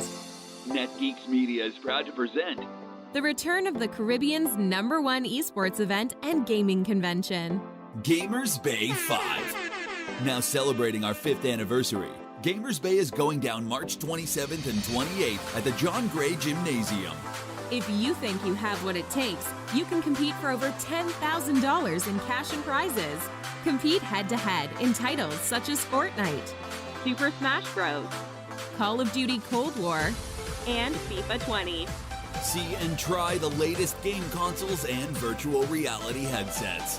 Lots of free play for PC gamers, console gamers, and VR of all ages. Special guest influencers will be in attendance. For more information and to register yourself or a team, visit gamersbaycayman.com. Proudly sponsored by NetGeeks Media, Domino's, Pepsi, Enterprise Cayman, C3 Pure Fiber, Department of Tourism, Ministry of Education, Youth Services Unit, Kimpton Seafire, Radio Cayman, Simply Computers, and Suzuki.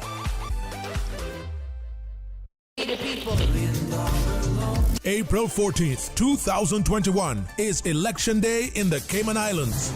Running for political office is no easy feat. You need to be everywhere, all of the time. Now is the time to get your important messages out to the voting public. Radio Cayman, the voice of the Cayman Islands, has always been there for incumbents and future candidates alike. Whether you want to get your political commercials or infomercials on air, make in-house studio appearances, or have your district meetings broadcast live to the listening audience. Set a time today to meet with one of our knowledgeable Radio Cayman sales account executives who have their fingers on the pulse of the community. Call them today on 949-7799 or email rcsales@gov.ky. Radio Cayman, we've been in the community for just about 45 years. That means something.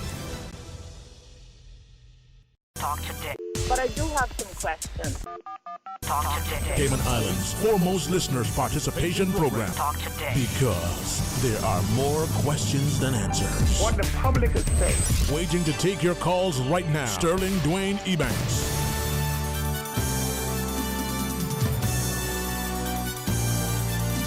Hey, good afternoon and welcome back, and thanks for joining us. Thanks to Michael McLaughlin for sitting with me and keeping the company. Appreciate thanks it, sir. to Dr. Elizabeth McLaughlin, as I just say, head of E&E, and nurse manager Graham Tully.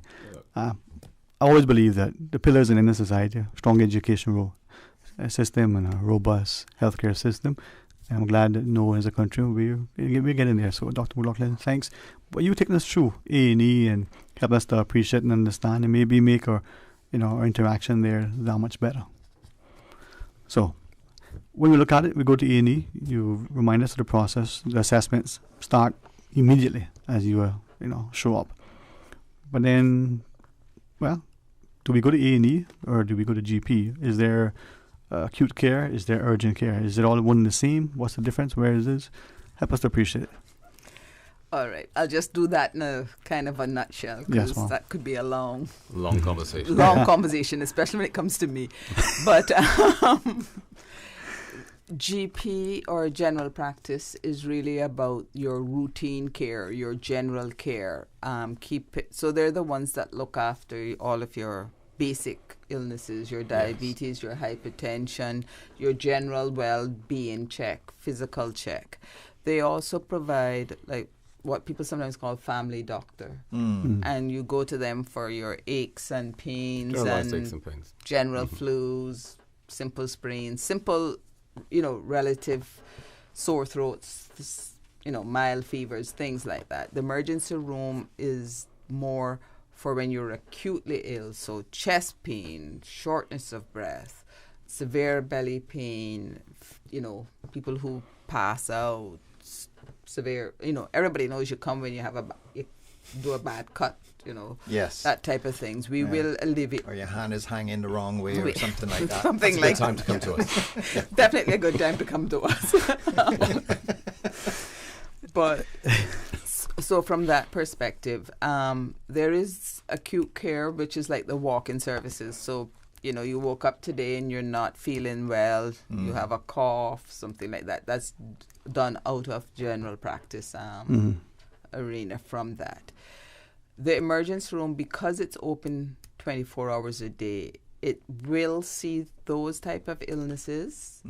It's not the preferred spot for them, because if you recognize that this highly trained skill sets for an emergency room are resuscitation and stabilization of acutely ill patients, is really what the strength and the focus is. Yes. So when you come for relatively simple procedures, the emergency room, for one, is going to be more costly for you. Yes. Secondly, you end up waiting behind those cases, delay. which can become incredibly frustrating for you. Sure. However, being the emergency room, we will see everybody at some point. We will see everybody at some point. Yeah. There's no point where we say, okay, we're not seeing patients. Yes. Yeah. But obviously, there's a limit in terms of capacity, in terms of physical space in which to see you. There's a limit in staff in numbers as well to process the amount. And obviously, because it fluctuates back and forth, it can be quite a thing. Because if you understand, coming through the ER now is roughly between 70 to 105 patients a day. Wow. Yep, it's a lot. Wow. Yeah. Wow. It's one of those things that you just don't think about, you know, and to hear numbers actually put to it like that. More on Friday nights. It's a lot of people. And then you have to bear in mind what those, depending what you present with, can really end up tying up our time hugely. Somebody whose life's in danger, you're going to take 2 doctors, 2 nurses out of the equation, maybe 3 nurses straight away. Right. As opposed to somebody who came in because they've got a high fever and they're just generally not feeling well. Or has lower backache or earache. And yes, to them that's an important thing to come with. Sure. But you have to understand that somebody that presents with a life-threatening emergency is going to use a lot of resources, both, you know, human and physical resources. Yes, as well as, too, what some may not have even thought about is those extenuating circumstances that the people are brought in via ambulance. Absolutely. Say a really bad car accident or something like that. It's understandable, as we are talking about it now in context, that anybody who's sitting there in the waiting room is going to fall into a much lower level of priority. Yeah. And there's going to be more resources necessary to be applied towards those individuals who come in under that sort of situation. Yeah, that's true.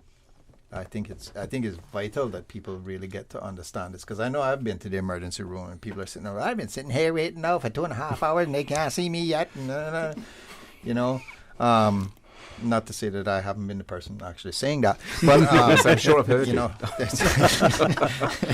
It's really important, because I know that I certainly have not thought about it in this sort of perspective.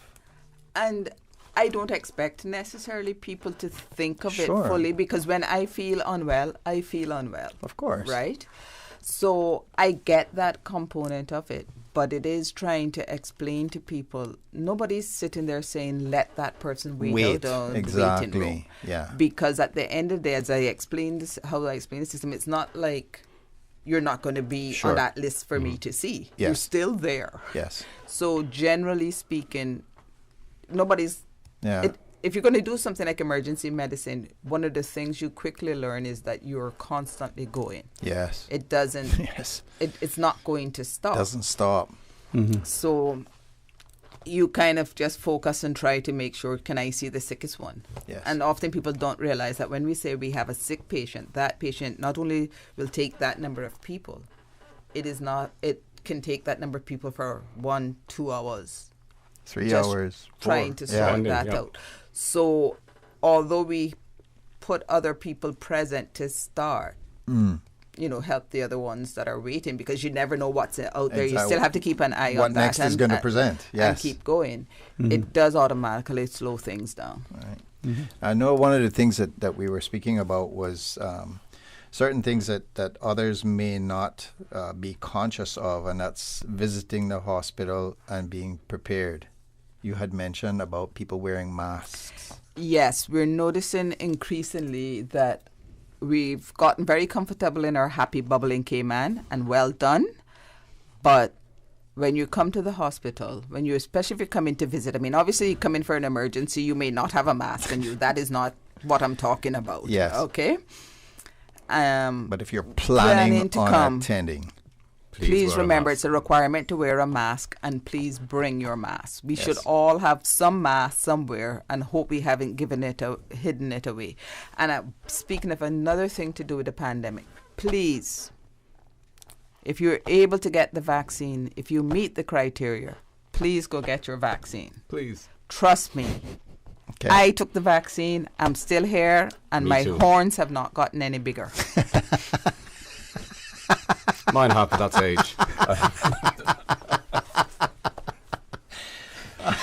Okay. Some things I will not call on tongue. You do need a sense of humor to work in the emergency room. I think you it's need a requirement. sense of humor to go through life. I can imagine why you would definitely want it as an attribute in the emergency room. No two ways about that. So we're encouraging people to take the vaccine because there doesn't seem to be any growth of unnecessary appendages or anything like that. Not so far. Yeah, so far. And make sure that they wear masks when they attend the hospital for whatever purpose. That would be appreciated. And if you come to the emergency room and you're not sure what's happening, just ask a simple question, and we will try to see how best we can assist. And try and withhold the hostility in asking questions. Yeah, I mean, just ask.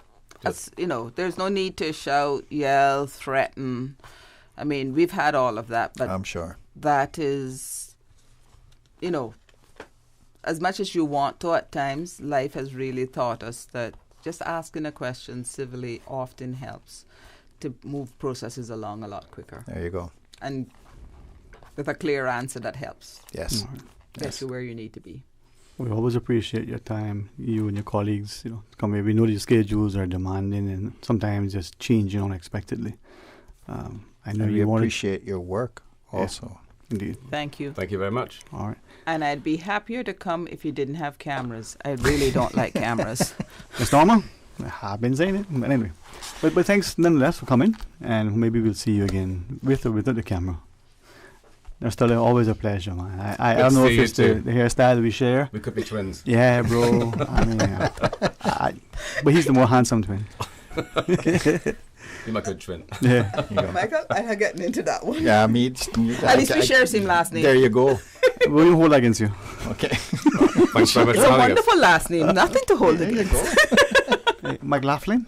Yeah. Okay. We can laugh at Sterling too. All right. We're going to pause and take a break. We are so grateful, as Michael shared, to the team, the wonderful team of physicians and their supporting cast over at the Health Services Authority for your diligence and your service and your, unending sort of energy. So may the rest of the week be productive, safe, very much. and enjoyable. To our listeners, Michael will remain with us. We're going to have a good time for the last segment of Some Open Line. We're going to sing a song. Michael and I are going to sing a song. Check it out when we come back. Today's biggest news. Radio Cayman. It's only 2 species that we have, on island. Your voice, your choice. It is in the best interest of the people of these islands. Local, regional, international. This is Headlines from Radio Cayman's newsroom. Today's biggest news. With your latest headlines, I'm Shanda Gallego from Radio Cayman's newsroom. Government reported the results of 438 COVID-19 tests on Monday. 3 came back positive. Almost 20,000 vaccines have been administered in the Cayman Islands, with nearly 77,000 people completing 2 doses. Turning to international news now, U.S. Capitol security officials who were ousted in the wake of the January 6th attack on Congress have blamed intelligence failures for the breach. Testifying to a Senate committee, the officials said that the rioters came prepared for war with weapons, radios, and climbing gear. Ex-Capitol Police Chief Stephen Sond said he had prepared for a protest, not a military-style coordinated assault. 4 people died after pro-Trump protesters stormed the U.S. Capitol. The investigation into the engine failure of a Boeing 777 could take more than a year, officials said, but already the picture is becoming clearer about what happened to the United Airlines flight on Saturday. According to investigators, the Pratt & Whitney engine failed minutes into United Airlines Flight 328, headed from Colorado to Hawaii, leaving a mile of debris in its wake. After the incident, United grounded all of its Boeing 777s powered by PW4000 series engines. And Vanessa Bryant has criticized rapper Meek Mill over a song that references her late husband, the basketball star Kobe Bryant. Don't Worry, R.I.P. Kobe, contains the lyric, "If I ever lack, I'm going out with my chopper. It be another Kobe." Bryant was killed along with his daughter Gianna and 7 others in a helicopter crash last year. Addressing Meek Mill on Instagram, Vanessa said the line was extremely insensitive and disrespectful. Those are your latest headlines here on Radio Cayman. I'm Shanda Gallego. For the latest in news and information, follow Radio Cayman on social media, Facebook, Instagram, Twitter. Download the Radio Cayman app or log on to our website, radiocayman.gov.ky. your voice, your choice, your radio. Talk today. But I do have some questions. Talk today. Cayman Islands' foremost listeners participation program. Talk today. Because there are more questions than answers. What the public is saying. Waiting to take your calls right now. Sterling Dwayne Ebanks.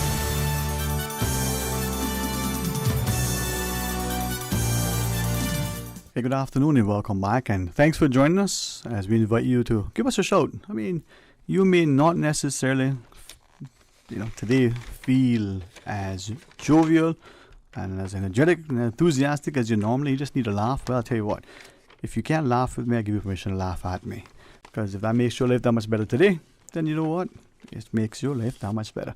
Well, I'm glad for his counsel, his company, Michael McLaughlin. Hope you're not, well, too, how do you say? Boy, I could have been going fishing instead of doing this. So hopefully they're not doing too bad. No, it hasn't. It's interesting the comment you just made. If you can't laugh at me, then laugh with me.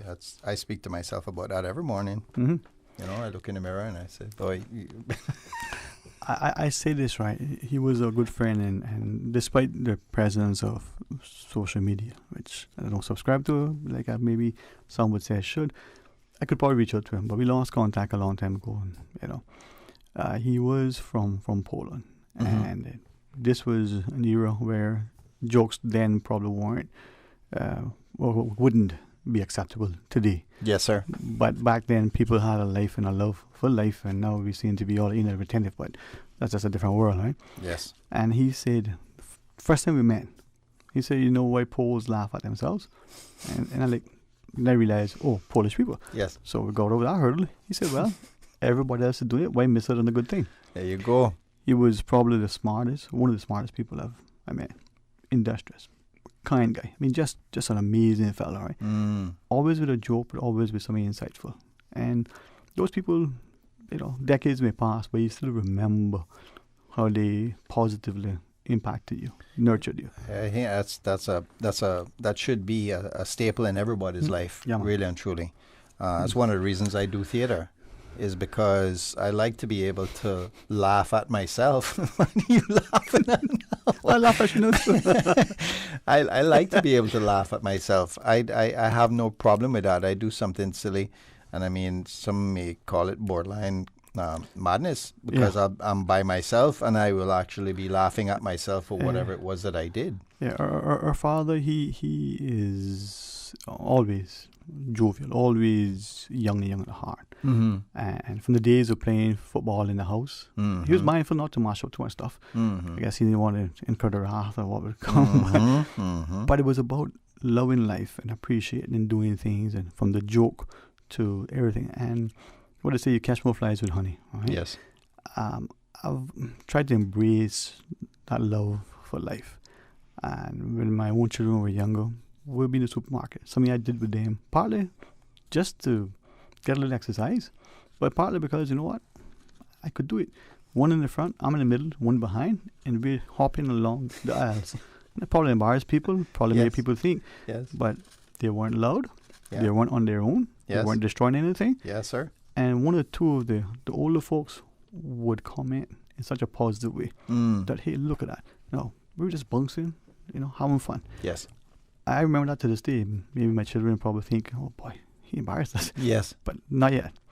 Well, beautiful thing. I'm sure at that point in time, your children, they weren't worried about being embarrassed. Nah. They were just doing what it is that we search to do as we continue to get older, and that is embrace life. Because that seems to be the thing that we lose as we move from childhood into adult, is that you forget to laugh and to you shut really up to embrace what it is that's going on all around you. So that our listeners don't think I'm talking at the school or making things up. So honestly, it's humbling that people will listen and will share with us. Now, this listener, I will read it if it's okay, and if I misspeak, add or take away a word, so I'm going to endeavor at arm's length to read it verbatim. One of our listeners chimes in via WhatsApp, says, I'm in my quarantine room at Holiday Inn and glad to have a laugh at you. There you go. That's what it is here. There you go. Thank you for listening, and you know what? Glad we made you smile. Yeah, that is the beauty of life, as you were sharing. If you look at a young child, yes, right, or children in school playing, yes, and on the playground, and they're laughing, yes, right, and then you look at us at some stage, mm-hmm. the adult, we're serious, yes, and there's a nice joke that's being told, and it's funny, the funniest joke I ever heard. It's a very funny joke, and we laugh, ha ha. Yeah, we don't really laugh. We don't laugh. Coming right back to what I was saying too about the theater. Yeah. There are so many people who come to the theater and you're watching a comedy, mm-hmm. and you get all those different types of laughter, those reserved, and then you get the others who embrace what it is, and I mean the laughter that comes from deep down inside their soul, man. It's infectious. Yeah, man. You know, and that's really what we should all be trying to achieve. Not saying that each of us is ready to embrace that to that extent, because a lot of people, and please forgive me, my darling, but my wife will get embarrassed at me when I laugh out like that. I think we all do, but when we're at a play, you know, and I'm so immersed in what it is, and this is when I am watching the play. I'm not in it, right? And something happens that I find amusing, and I laugh out loud, and you know, I'll feel that elbow in my side. It's like, you know. But the beautiful part, and as we share that, I'm asking people to recognize that last year was a long century, right? Last year was for many of us unexpected, unprecedented, and we probably would never ever have imagined. This year, probably a sense of trepidation, right? Yes. You know, from the financial sort of consequences that may come as a result of governments, our own and others borrowing money, others, right? Elections past and pending, yes. As well as what is happening to our relations, relations amongst our employees and colleagues, amongst our family and friends, right? And all of these things. But if you're not able to take a step back and enjoy the laughter, I find it challenging on a personal level to be false and pretentious. Genuinely, that's not me. I choose not to. Yes. I always subscribe to the notion that straight talk bring no fallout. Only in recent times, a chap who said that's only when you really get into hot water, right, when you speak your mind. So to find someone who values honesty to that extent, for me, is a godsend, right? Yes. But the scripture reminds us, call those things that aren't as if they were. So you had a difficult day, you know, or a week, or a year. And the evening before was just horrible. Yes. Well, what can you do when you wake up? Well, first off, give thanks. You woke up. Yes, Are you able indeed. to move? Great, even better. Yes. And then dig deep if you have to. Yes. So that when you move outside of your sort of your abode, as it were, maybe the drive in to work, put on that thing that helps you. Yes. It may be a particular song. It may whatever that is. Right? Yeah. And then you come in with a sense of energy and enthusiasm and expectation, but also a healthy sense of respect that you're not going to throw your burdens on someone else, your negativity on somebody else. Yes, sir. And if they offer, hey, how can I help you? Yes. Hopefully sincere, allow them to help you to carry it, right? Yes. And I do that, you know, try to do that every day. Likewise, as you saw. Likewise, yes. Well, I mean, you have me here. There you go. There you go, man. How can I help you? But it's interesting because that is something that I share with you, in that I like to try and feel like I can do something to help someone else, because I do my best not to focus on whatever it is that I am dealing with. Because as the adage goes, there's always somebody in a less fortunate state than yourself. That's why I go back to my brother Dwight, right? He without question, he'll help you. No ifs, ands, and buts about it. I ask, and he's there. Sometimes he'll say, "Oh, look like you could use a hand of that." Now, don't always can get to because of demands and stuff, right? But that genuine willingness, and that was been from, you know, we were little boys. That's a beautiful trait. Yeah, man. And I think that's very much who we are as a people. Yes, sir. But we also need to be mindful that if we take that and nurture it and encourage others, and they follow, us as an example, then everybody helping everybody gets helped at some point. The ER, you go in there. It's the same mantra. Yeah. Right. And this is the beautiful thing of what makes this country what it is, man. Makes people what they are. Absolutely.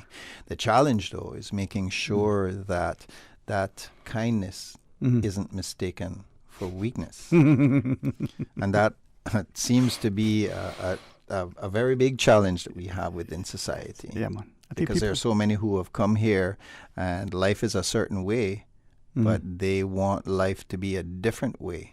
Yeah. And through our amenability, we have allowed these changes to take place. And I think, as you just said, last year was a very different year for all of us.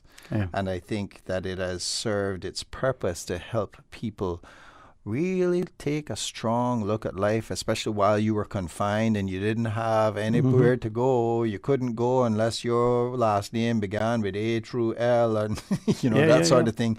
You really start to have a different perspective on life, and at least I do, taking the time to reflect and try and ascertain what is it that you can do that's different that will help to make things better. Maybe, and just for me to start a thought, after the break, the notion that too much is given, much is required. The notion that a people must be prepared to stand in the gap, champion what is important, but challenge what sometimes seems to be the status quo, and they're like, well, we'll see where it goes. I love life, and as they said, Dapa no frightened. Well, let's pause and take a break. When we come back, more Talk Today.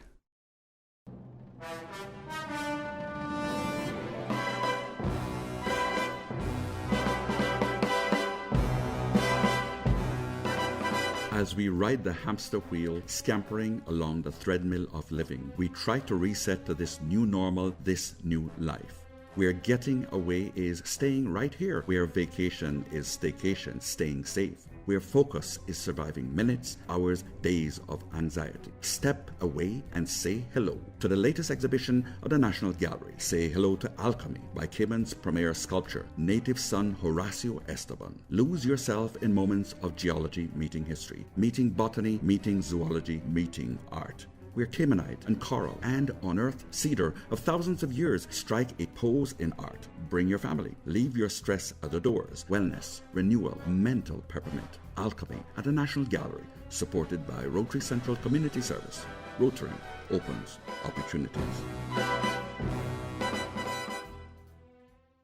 This is an important public service announcement. In accordance with the standards in public life law, all candidates seeking election for public office must submit a declaration of interests before filing nomination papers on Monday, 1st March 2021. The standards in public life Schedule 1 declaration form can be found on the Commission's website, www.standardsinpubliclifecommission.ky. Again, all electoral candidates must submit their declaration of interest before nomination day. To facilitate a smooth and expedient verification process, the Commission is requesting submission by 10 a.m. Friday, 26 February 2021. For more information, visit www.standardsinpubliclifecommission.ky or call the Commission office at 244-3685. This message is brought to you by the Commission for Standards in Public Life and the Elections Office.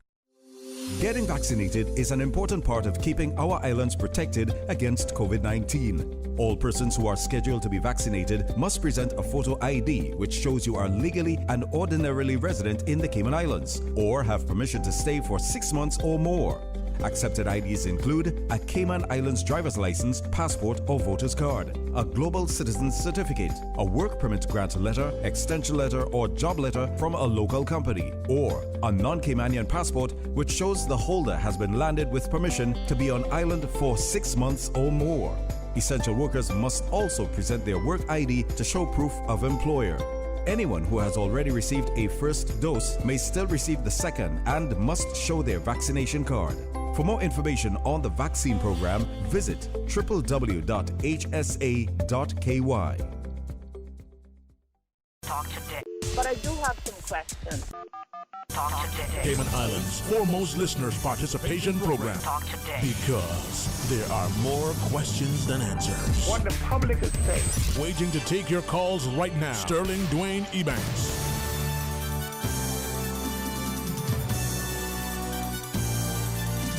Hey, good afternoon. Welcome back. Thanks for joining us. We've got a few minutes left in the program as we invite you to call and share your thought with us. A comment, a query. Hey, listen, nobody knows it until, you show it. And sometimes you just got to share in order for people to appreciate that they themselves are not alone or the only one carrying that baggage. In the studio, Michael McLaughlin. My good friend, we do have a couple of callers. Excellent. Welcome. Thanks for calling. Dave. My friend, how are you today? I'm good, man. Listening to the shows, man. Thank you, man. Thank you. Yeah, very interesting. Michael here, man. It makes it even better. Yeah, that's right, man. Good afternoon, sir. Good afternoon, sir. Good afternoon. Yeah, I like that in that voice you did, man, about in the emergency room. Thank you. I thought so too, man. At that point, yo. Yeah. For real. But I think, we're not taking advantage of having the amount of different nationalities here, Mm-hmm. Okay. I mean, in saying learning about their culture, right. Learning about what it does, understand? Yeah. Because a lot of them have it harder than what we have it. True. Very true. Very true. I think that's one of the beauties of the Red Sky at Night, though, is that they're trying to embrace all those different nationalities that are living here, and they're starting to now give them a platform where they can try and share a little bit of what their culture is with those of us who are here. Mm-hmm. Yeah, we should take that in and allow that to the fullest. Definitely. I might take your words on board personally, man. See if I can work my way through. Learn more about everything. And it's just one last question. I'll put to the two on. You don't have to answer it, right? Mm-hmm. Okay. But the amount of resources that those other countries have compared to the dollar value, and compared to our dollar value when we, yes. that's a big misunderstanding for me still. Yeah. There was a research piece. I should try to find it. An economist did a number of years ago. I think there might even be a book somewhere with it that talked about exchange rates and how it really creates inequities in the system, and that whole issue of wealth creation. Because $1 in one country could be $1 billion in another country, right? Yes, very true. So you onto something there, man. You onto something there. A kind of modern day slavery. Thank you very much. Yeah, man. Thank you too. Thank you for the call. All right, let's try the other line. Hey, good afternoon. Thanks for the company. Good afternoon, Dwayne, and good afternoon, Mr. McLaughlin. Good afternoon. Appreciate the very formal, but you can just say Michael still. Okay, Michael. Is it the gray hair or is it the pensive eyes? Yeah, but my mother taught me better. She says whether it's older Yes, ma'am. or whether it's younger. Yes, ma'am. Thank you, Mom. We should respect the elders, Mr. McLaughlin. Absolutely, yes, sir. Mr. Sterling Dwayne, sir. Well, he's younger, so I could just say good afternoon, Mr. Dwayne. There you go, Mom. My mother used to say that a good laugh comes from the bottom of your belly. There you go. If that belly don't shake, then it's not a good laugh. There you go. And she said it also takes a lot of stress away. Mm-hmm. Yep. And was many more things she said, but I know time is limited. But we're still hanging on for that duet that the two of you need to sing, okay? All right. Good afternoon, and we're listening for that duet. Okay. Come on. Thank you very much, Thank man. you. I mean, you see, sometimes the rehearsal works well, but impromptu is better, right? And I see the DJ lane, but I like all of the on-air talent that we have here. But for some reason in recent times, because I guess his shift, hopefully not, talking to the school, as it were, Lynn is on when I'm either moving from A to B, right? Right. And his selection of music has ministered to me. Okay. And I think the women in the Cayman society, yes, in particular, yes, truly strong women, women of character, integrity. We cast back our minds to our mothers and grandmothers. Yes, We see the women like Miss Georgia and others who were champions for, equality, for the right to vote. We see the women who talk about the Iron Man and wooden ships, but they were everything to the society at the same time. Yes. All right. And so having that appreciation for us, sometimes the lyrics sort of spring to mind. Okay. And a particular song may come on that is already an established sort of, okay, in this rotation. But what music to you, Mr. McLaughlin, ministers to your soul that you would sing in the shower if you were alone? I'm never alone. Yeah. Okay. This is a family show, sir. Let's go to the phones. I feel for your wife, man.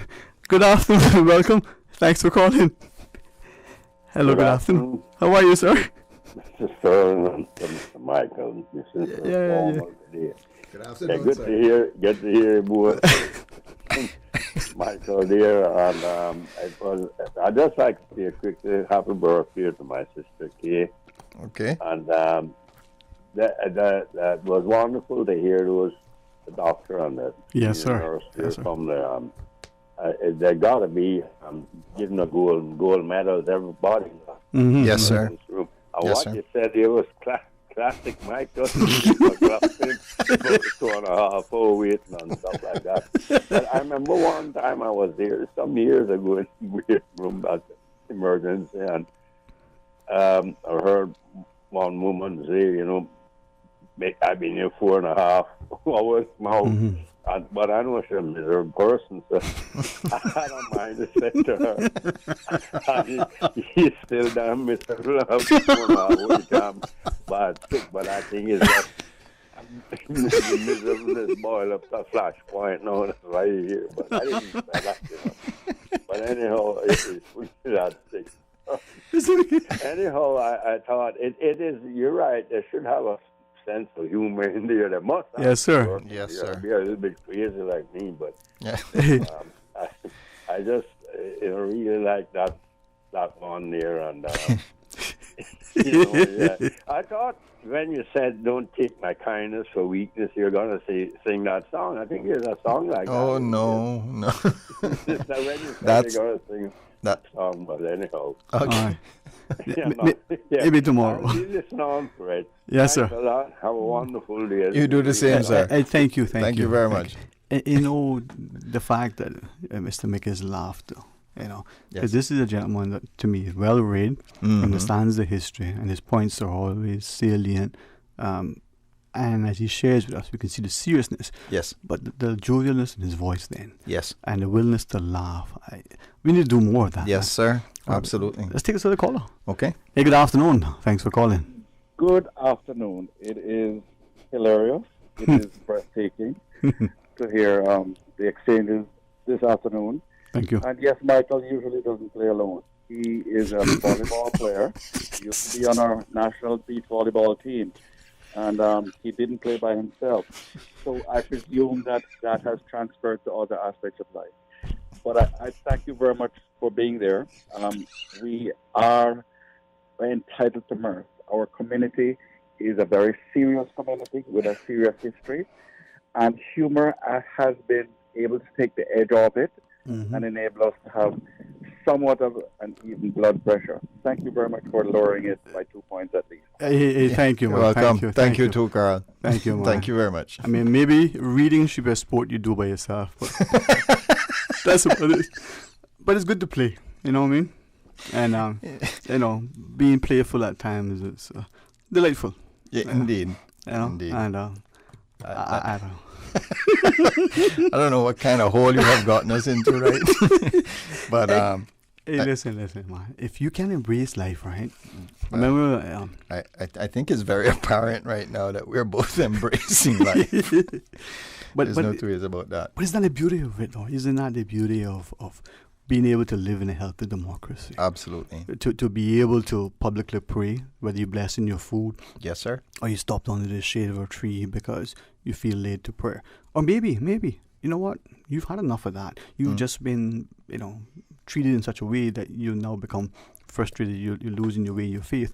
And in angst, you're saying something that may have gone away from your earlier teachings, or it may be just your traditional, cultural, historical approach to life. If a society is not allowing people to embrace, right, publicly, appropriately, if they're not allowing people to be able to champion as well as to challenge, it doesn't matter, the thing, as long as in a civilized way. It shouldn't be with permission. It shouldn't be a case that, we'll ask forgiveness in the end because it's easy to ask for forgiveness and for permission.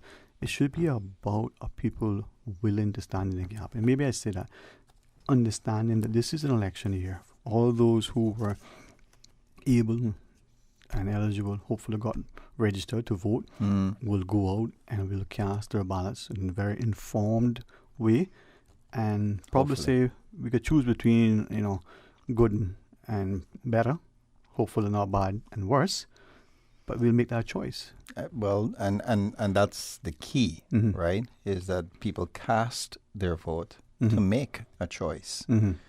Whether it's good or better or whatever the outcome is, that will remain to be seen. But the most important thing is that folks go out there and they cast their vote. Yeah, man. So that their voice is heard, even in districts where there is only one candidate to choose.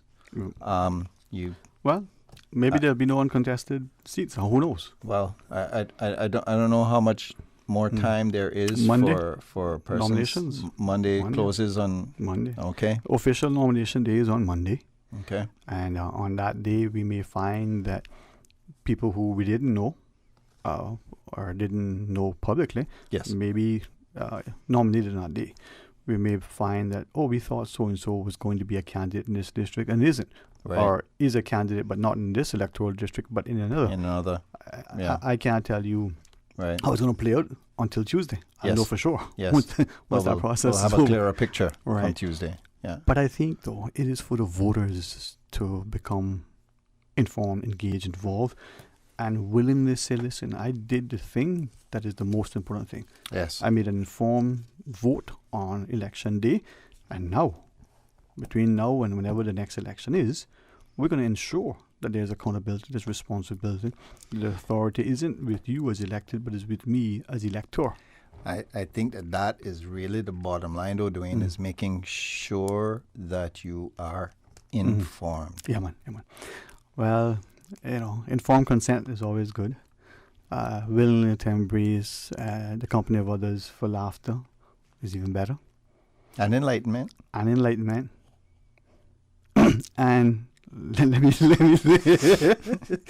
my good friend, I hope you will publicly accept the invite to join me very often. Love to, yeah, man. It's great. I always admire your diligence, the fact that you, like many of your contemporaries, go on the stage and entertain us, but allow us to laugh through your not just concerted and consistent efforts, but the resolve to hone your craft so that we as audience can really appreciate, who we are. I don't know what you heard, right? But I really don't have no money, Can't pay you for that. The greatest payment to me is honesty, genuine friendship, and thanks, man. Thank you too for all those accolades, and thank you for inviting me. It's been a pleasure. All right, to our listeners, thanks again. I know Miss Susan continues to play excellent music. If you see me, you say hello, thank you. If you see me and you have a prayer that he'll be, imbued with great health, thank you even more. And if you see me and you say, boy, he's not as handsome as his brothers, well, that's just the truth. But know one thing for sure, it's a good place to be. God's willing, tomorrow you'll join us, and there's an excellent show in store, part of an installation series. It'll be concluding tomorrow, and then I'll have to get back to work after that. So my hiatus has come to a close. Until tomorrow. Join me start in the morning for the record and then come back with me for Talk Today.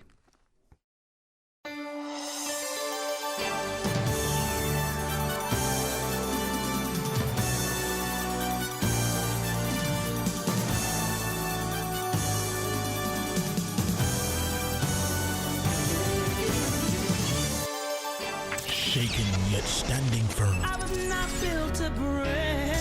This is Radio Cayman in the Cayman